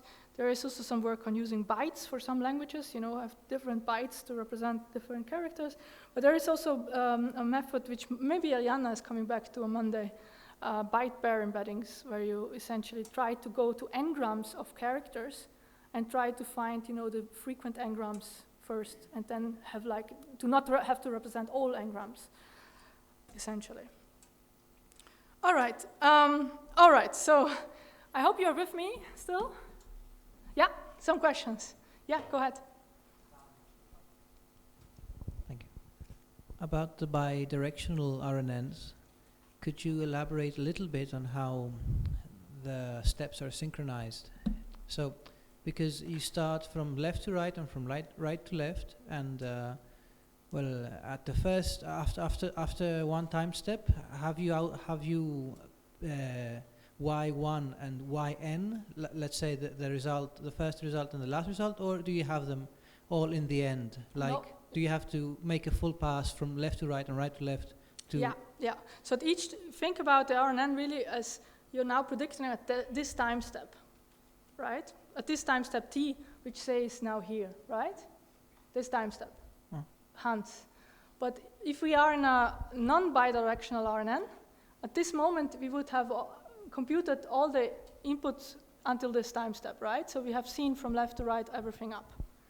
But in a bidirectional one, at this moment, I would also need to have seen everything from the other side. So you're really running the other RNN at the same time until that time step just from right to left. So which hints at, yes, it's a good way to model, right? It enriches your model, but the drawback is that you have more computation because you really have to run it until your time step t. And then you're predicting from that. Because you are essentially, your hidden representation is now concatenation of what's called the forward pass and the backward pass. So hi of f is essentially running the network, is getting this representation at time step I from forward running, and not having this, imagine this is not there. And hi backward would have running everything until here. Okay, and then that's fed in as predictor. Yeah? Thank you. I guess if you have the entire text, you just run once left to right and right to left. Okay, I think that was the... Oh, if you have an entire text. Yeah, okay. It depends on your model, right? What are you doing? Are you doing an acceptor? Are you doing a transducer? What are you doing? Right? Thank you. So this is a bit more of a theoretical question, but it seems, you know, we're going in the direction of more, right? Like one direction, then bidirectional, word level, prefix, suffix, character level, stacking, and so on. Could you elaborate a bit on whether you think that there is a limit to this, and if there is, why? You know, why not just keep going that way? And is that okay? Yes. That's a very good question, because for each step that you're doing, getting deeper, you're getting more parameters, and it's going to be more expensive. So you can think about the bidirectional RNNs or LSTM, the variants are very much used nowadays. But you know, you can think about the RNN as a deep feed-forward neural net with shared parameters, and it's kind of not only going deeper in the size in that direction, but it's also going deeper in this direction. So the more you, it's kind of an empirical question essentially at the moment, where you don't see models that go very much more than stacking 3 RNN or LSTM layers, because it's going to be more difficult to do backprop, you know. Sorry, yeah, I should have added it, whether you thought it's just a computational restriction or whether you see a more theoretical restriction that at some point, you know, it will just max out. Yeah, that's a very good thing. We know quite little still about these models, and there is work on finding out, you know, there is, BERT discovers the NLP pipeline, or which will come back in Elmore. There is like, we believed that lower levels capture lower level processing in a way similar to CNNs when you look from vision, that they first capture new shades and small, and then you compose it so that there's really a compositional, but we know really little for this. So there's a lot of literature improving for really trying to get into it via an empirical angle, but from the theoretical side, why it's happening, not so much. It's kind of a mystery still to a large degree. Yeah. Yeah?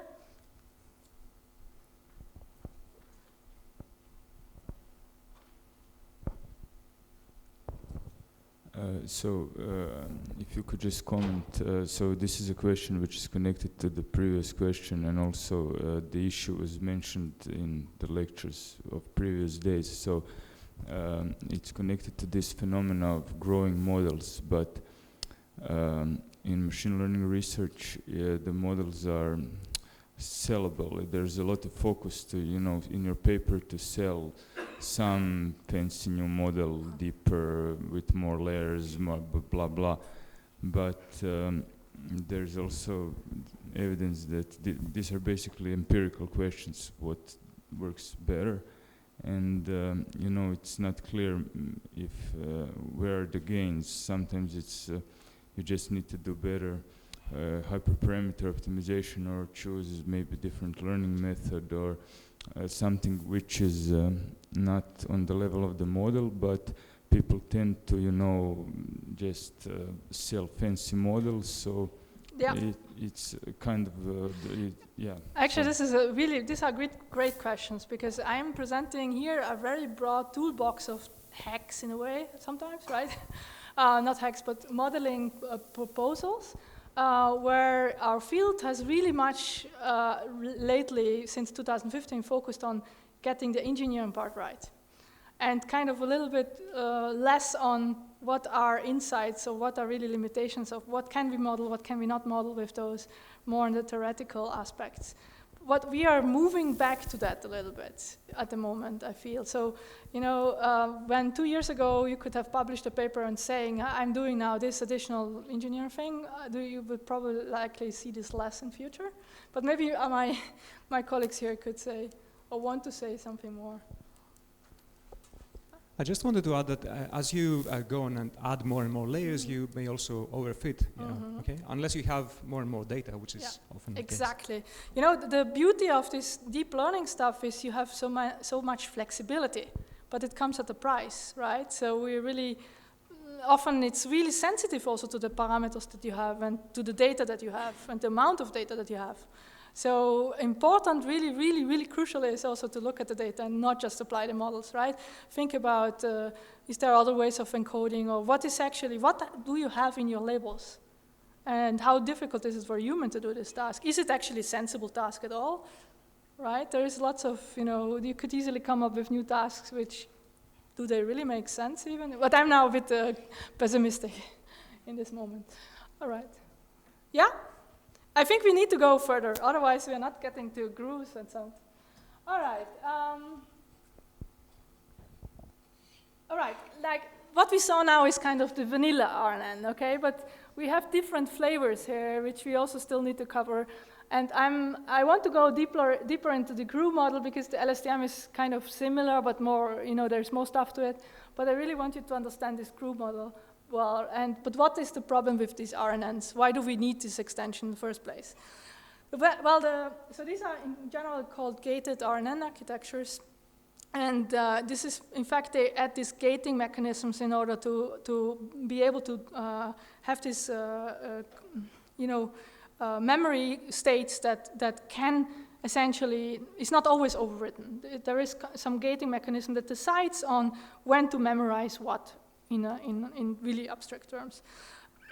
So, in fact, the problem is that when you run backpropagation through time for the RNN, and the sequence is going to be very long, you will get it's very hard to backpropagate the gradients through the network because they might get either really, really, really small or they might explode. And so it's very hard for the network to really learn this long distance dependencies like, agreement between sentences. And in fact, why is this happening?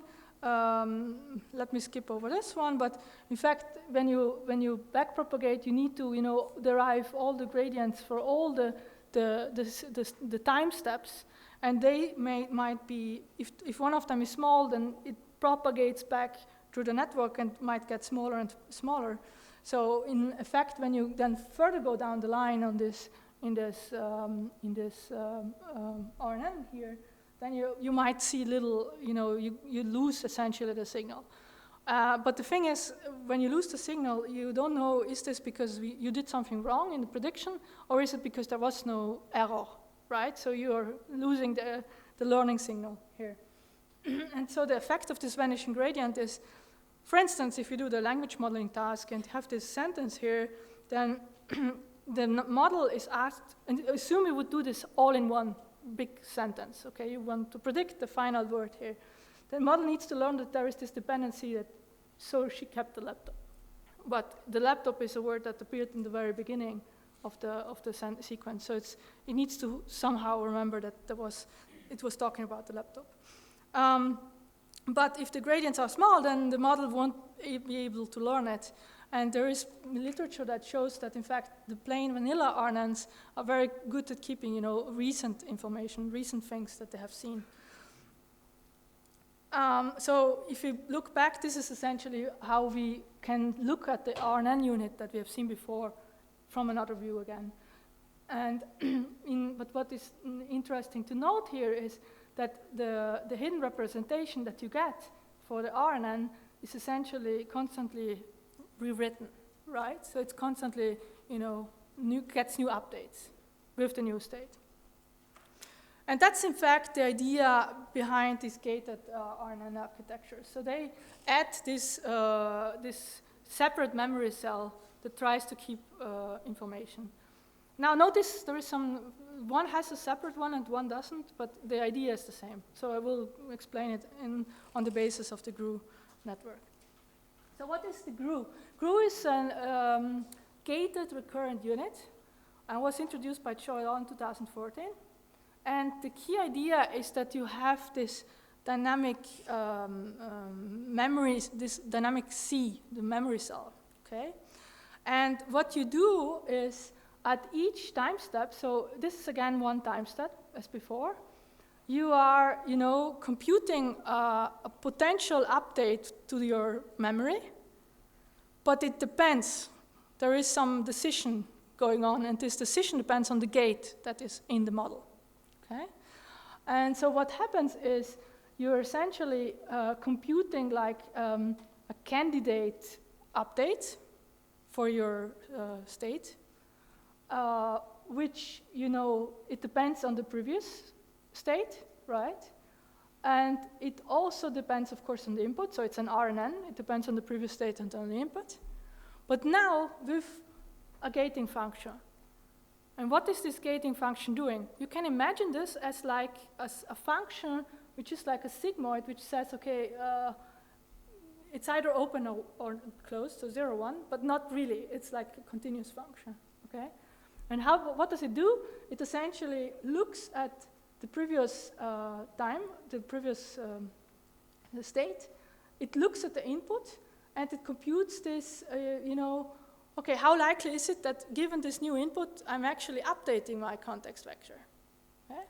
So you are, in fact, if you look here, you have the candidate, you have this gate which decides, okay, how much do I open, yes or no? Okay. But then how do you combine these two in order to get a new state vector?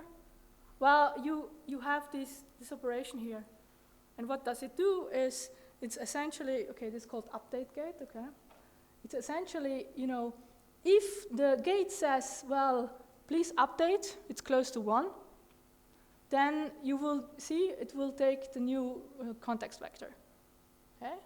While if the gate says, hey, yeah, no, please, no, I'm actually more relying on the previous state vector and not updating so much. And that's the idea of the GRU, but simplified. Okay, there's one more bit to it.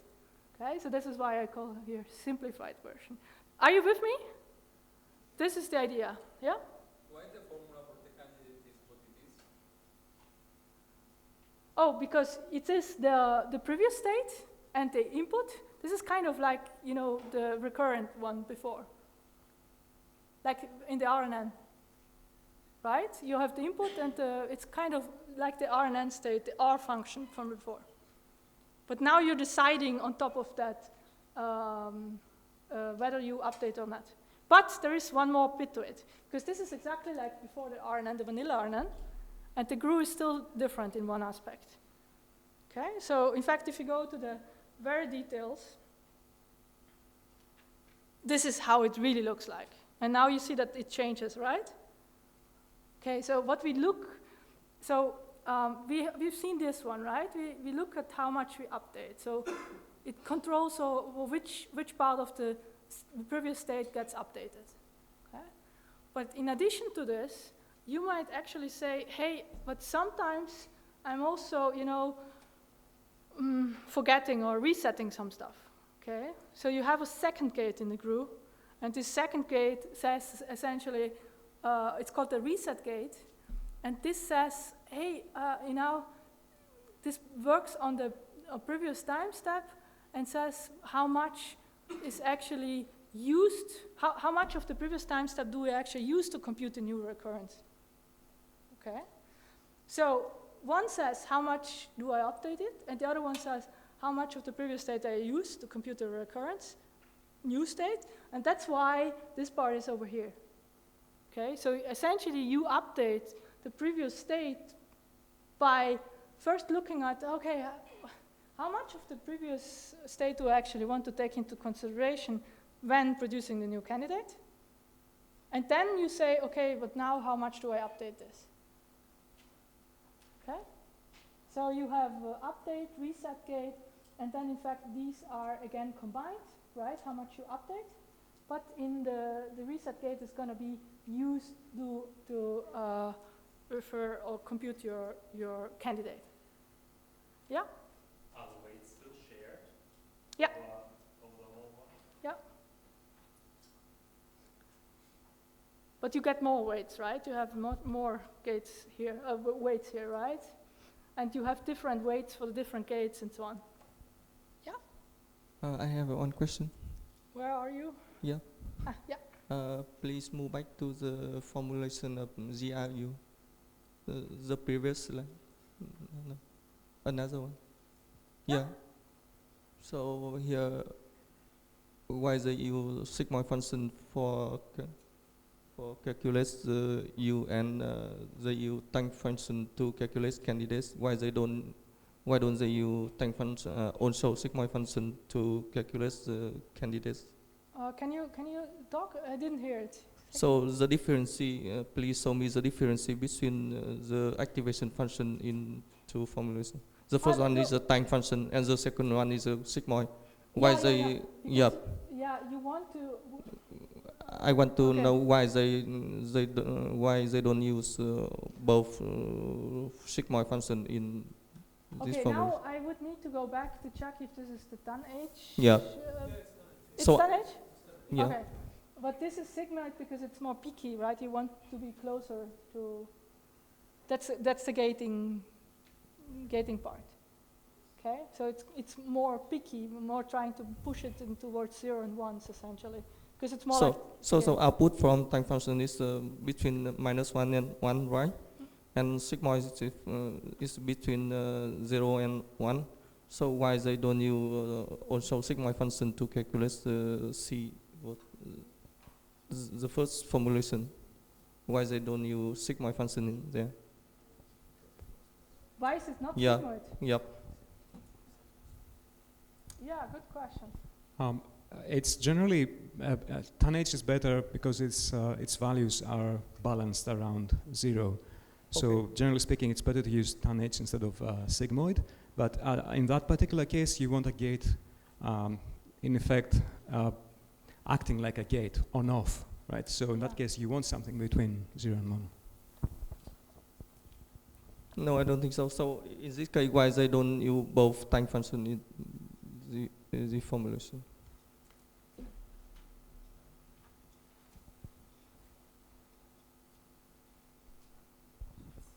I think it's in fact like the sigmoid is more steep, right, than the tan H, and that's why. Huh? Tan H. Okay, I know the dear. Okay, so.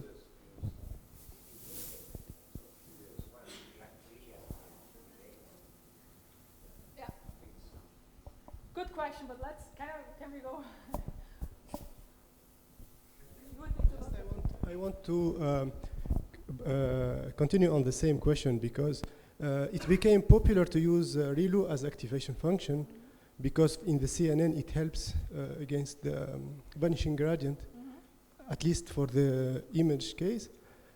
So my question is, why 10H and what not ReLU in this case also? Because it was useful and it became popular in Was CNN. it popular already in 2014? Maybe not. When was ReLU introduced? I think in ImageNet in 2012 they started using ReLU in CNNs. It's a good, maybe it could be used as well, but you know. All right, but let me go further. I just want to mention, right, the GRU that I showed on the first slide is not the full one, so you also have this reset gate here as well. All right. Okay, why does this actually work? Well, now, in a sense, what the GRU does, it's kind of looking whether it updates the memory state or not, right? This is the intuition. But there's another formulation, and that's the long short-term memory. And it has another additional gate. But not only that, it also keeps separate, you know, the memory cells from the hidden representation. So there are two things that flow through the network. But I will not really, you know, you have, again, gate functions, and you have, but I will not, in the interest of time, I will actually skip over this now, but just, you know, to mention that you have not only the previous context state, but also the hidden representation. So you keep those two plus one additional gate in here.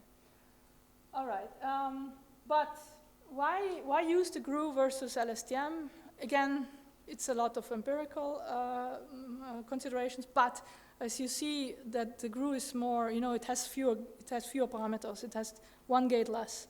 And, but on the downside, there is a lot of work on trying to study empirically which one is better, and it's not really conclusive yet. So some tasks, the GRU is better, sometimes they are similar. It's not really super conclusive. So some suggestion could be to start with the LSTM and go to the GRU when you need to have something more efficient. Okay. Okay. One other thing is, although you get deeper, you also still sometimes have problems in training the model. And one component that was introduced in 2015 was what's called residual connections. And I'm just putting this here because this is one of the building blocks that you will need for Monday when you see the transformer with Ariana. So what the idea here is, you know, here this is like our RNN, our RNN state, but instead of just running your input through the network, through the RNN cell, you essentially introduce kind of shortcuts where you also forward the previous input to the next state. Okay, so that's kind of what you can think about it. So instead of having you run the input through the fun function, you are essentially also putting it and adding it in the rest.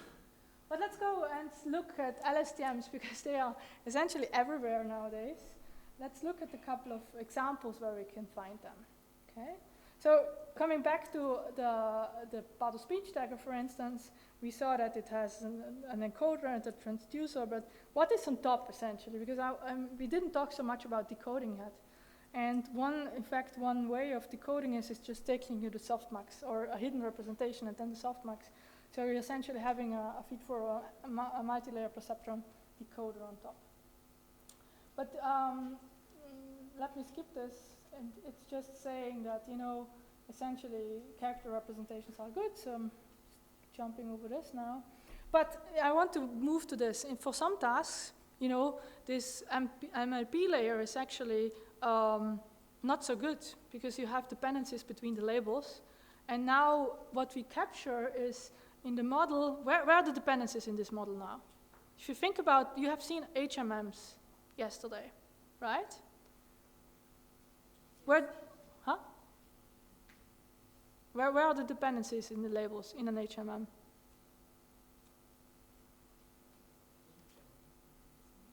Like if you look at the POS sequence that you're predicting, how do you see the dependencies in an HMM between the one output and the next? Huh?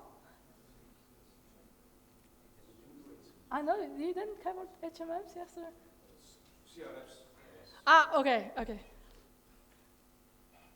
Okay, then, okay. You are not capturing dependencies, right? But you have seen a model, I actually have seen already a CRF, where you want to model the dependencies between the outcomes, right? And for a problem like named entity recognition, this is sometimes quite important to model. And why is this the case?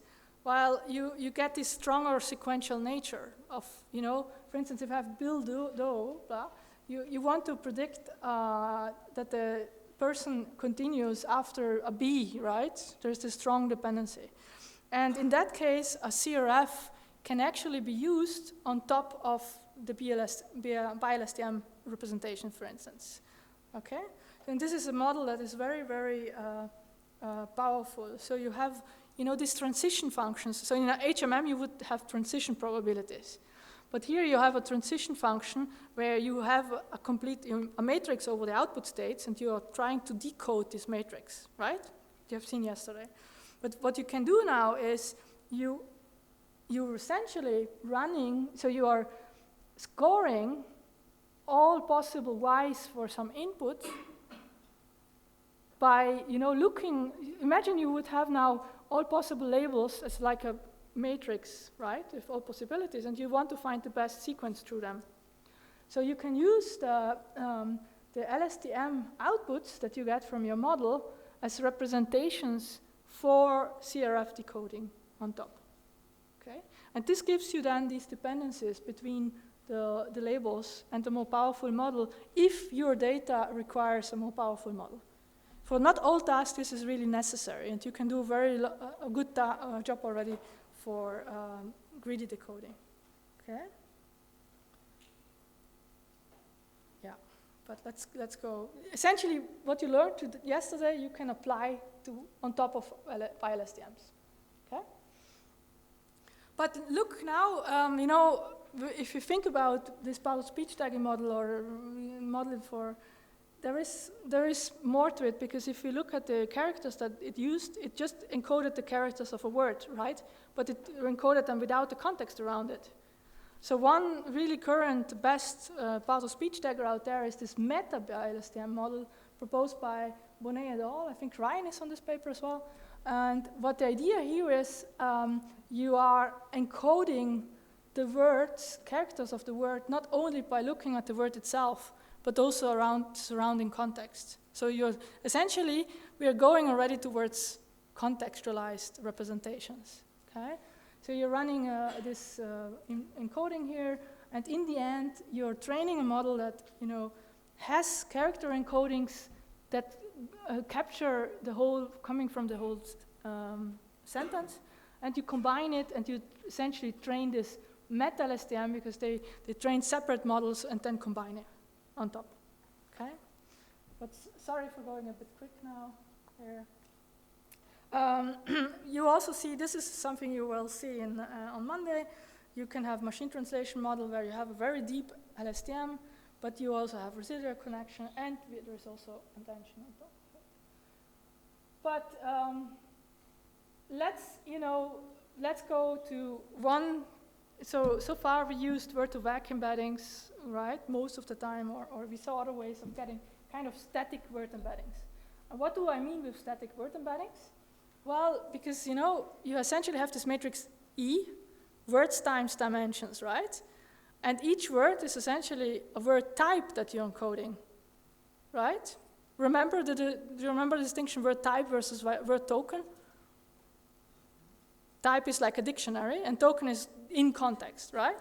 So when you go to contextual word embeddings, you want essentially a model that distinguishes from, say, she sees ducks versus she ducks, right? In our static word embedding so far, they were the same representation that we learned in the end. And perhaps some of the dimension captures some of these distinctions, but they were not changed when you put it as input to the network.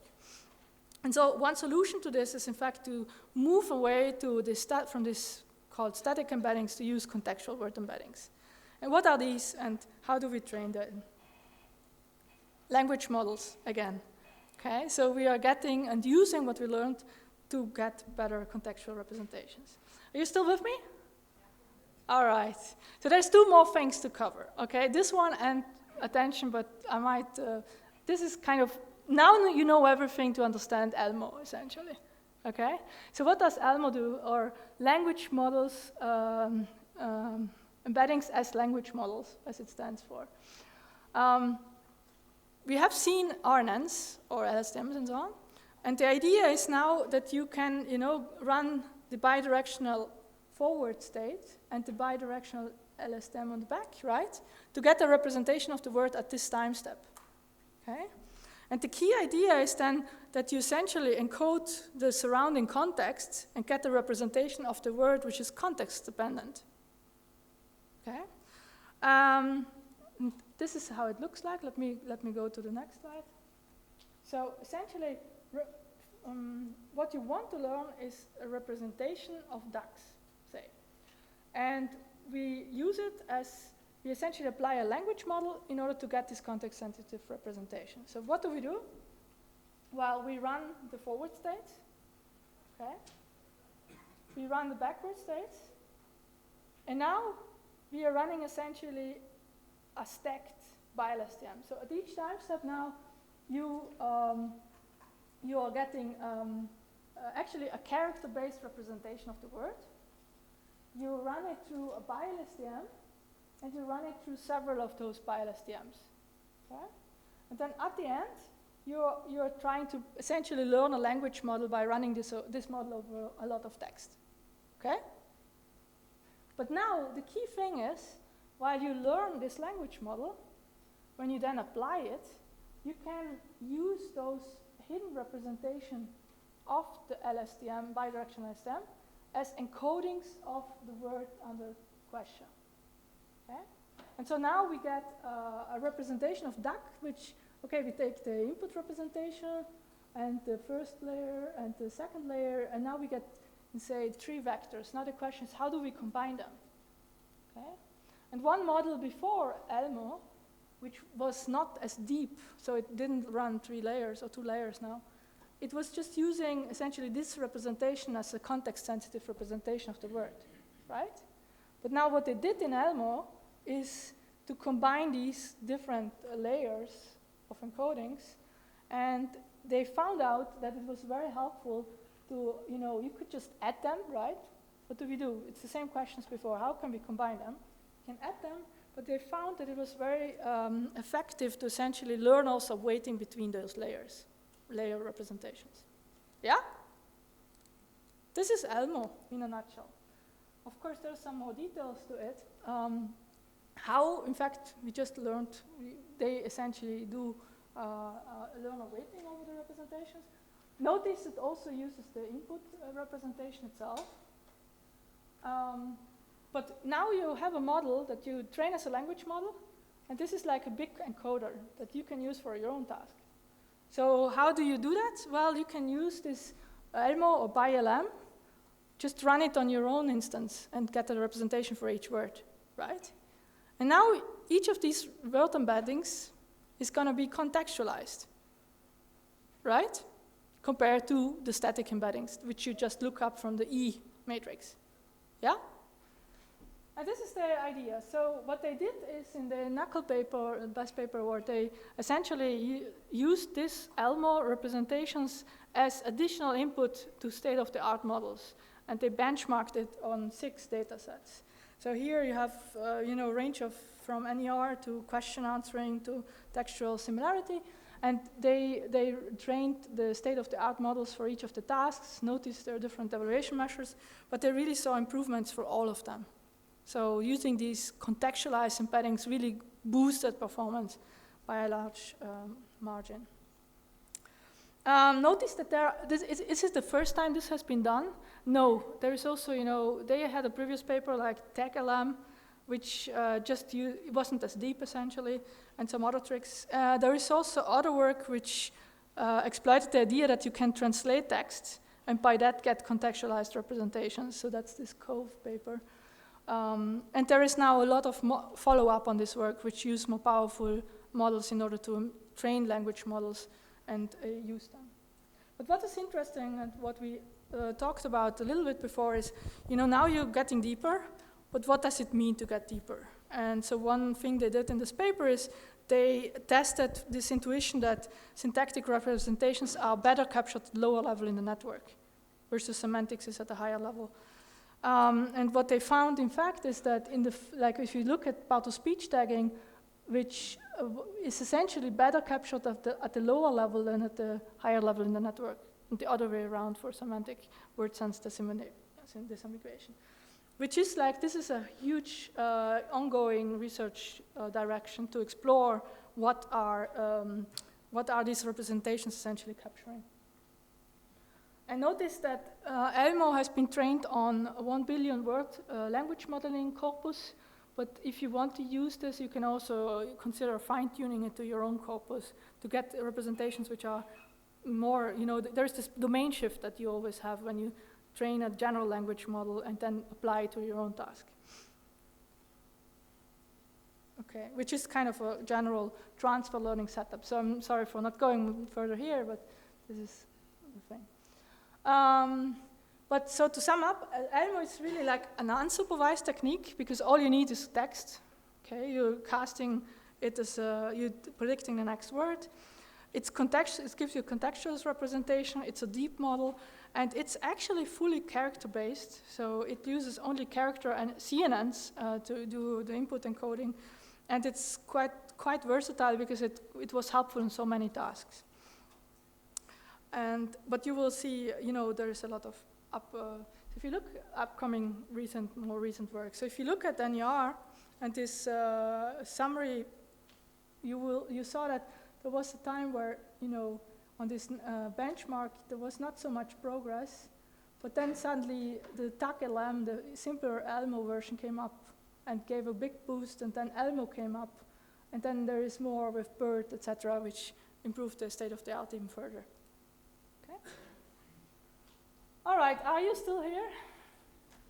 All right, my voice is almost gone, but there is one bit, one final bit which is missing, and this is, please pay attention now. All right, so I give you just a snapshot. So we saw encoder and decoder models a little bit. We didn't go much into. You will see them back on Monday, but essentially when you run a standard like encoder decoder model that was proposed in 2014, you're encoding the input and you give it one, you're encoding it into one vector essentially, right? And this one vector is typically thought of the sentence or the thought vector, and that vector is going to be used to initialize the decoder, right, to condition the decoder. Now, of course, there are different ways of using this vector, right? You can just copy it over, you can convert the dimensionality, you can use it at every time step, but in fact, you're essentially, in Ray Mooney's term, cramming the whole meaning of a sentence into this single word vector. And now the question is, can we actually do better by not doing this? Okay, so we are compressing the sentence down to one vector. And in fact, the idea is, instead of using the last state, H4, for decoding, you want to make use of the previous hidden representations for essentially, you can think about if you want to decode now the next, do translation, then some words are more helpful to do the translation than the other ones, right? So you want to attend to these words, and this is the idea. In fact, the core idea goes back to this paper from 2015, and what you do is essentially creating a context vector, which is a combination of the hidden states at the current time step.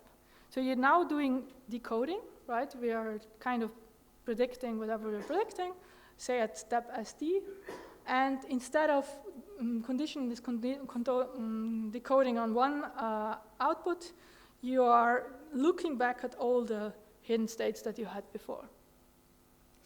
And in a bit more details, what you are actually doing is you're kind of doing a search over the hidden representation, the hidden green states. So your current decoder state is your query, right, the red one, and you want to see what are the inputs that are important, say, for my current prediction. And so the idea is that the query vector is, you're looking over these different keys that are potentially important, and you're computing a distribution which is the attention weight, how much you should give this decoder state, encoder state weights, okay? So you have a query, you compare it to all of the hidden representations, so this is this attention function, and it's some function that you can instantiate. It gives you some value, but then you normalize this value to get a weight, okay? That's what's happening here. Now, what is this function? Or what do you do then, what do you do then with this normalized attention weight? You're essentially weighting the encoder representation by this attention weight, and in the easiest case, sum it up in order to get this context vector, okay? So there are two steps. First, get attention weights. How important is each of the encoder states? And then second, use this attention weight to say how much the hidden representation adds to this encoding, okay? So in fact, the second step is then using these, and in the original paper, summing them up to get to this new C that you then use in whatever way you want to use it. Yeah? That's the idea. If you're still with me, I'm happy. Okay? And of course, there are several, what is this attention scoring function? Well, in the original case, it's kind of it's a feed-forward neural net that you're learning. You're learning a parameter, a vector again, a matrix again over, the queries and the keys. And, the second, you're learning two sets of parameters here in order to do the weighting, okay? This just sums it up again. And there are, you can look at these attention weights to kind of, here have the source sentence and the other variant. You have the two sentences and can kind of look at how important they are with some,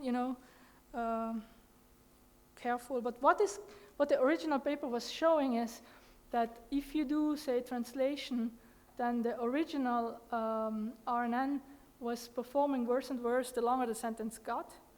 So adding this attention weight also helped them to, keep a good performance when translating longer sentences. Okay. And so there is a very nice paper by Luong et al.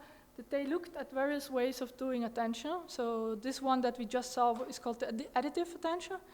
But there is a lot more on exactly how do you compute the attention, or even on what do you compute the attention, which I'm skipping over now. Do you do it over the whole encoder state or some subset of the encoder state? This is the one we saw, but there's other ones like bilinear or this scaled dot product, where you essentially use a dot product, which is cheaper, you don't have parameters, but then you normalize it. And this is part of the transformer model that you will see. And just a little bit more on attention, you also have something called self-attention, where it's not, you're essentially attending to the same input that you have to yourself. And what can you attend to? You can use this for really many things. So it's used also for instance, for image caption generation, to look at what is the part of the image that the model looked at when generating the word. Or in fact, you can also have it over characters. What are, instead of having like just the last states as character representations, you can look at what are the character representations that are important, and you will see more on that. So this is kind of the building block for the lecture that Ariana will gonna give on Monday. Okay. And to summarize, what did we see? I hope. Well, we got foundational thing. We started from some historical thing, n-grams. We saw the limitations. We went back to recap a little bit of feed-forward neural nets, because they are like the building blocks. Then we saw representations. We saw different types of sparse binary versus dense continuous representations. We then moved from beyond feed-forward neural nets. We saw flavors of, we saw a lot about the recurrent RNN, some bits of the advanced, and then finally Elmo and attention. And I hope this is not too much for today. And thanks a lot for your attention.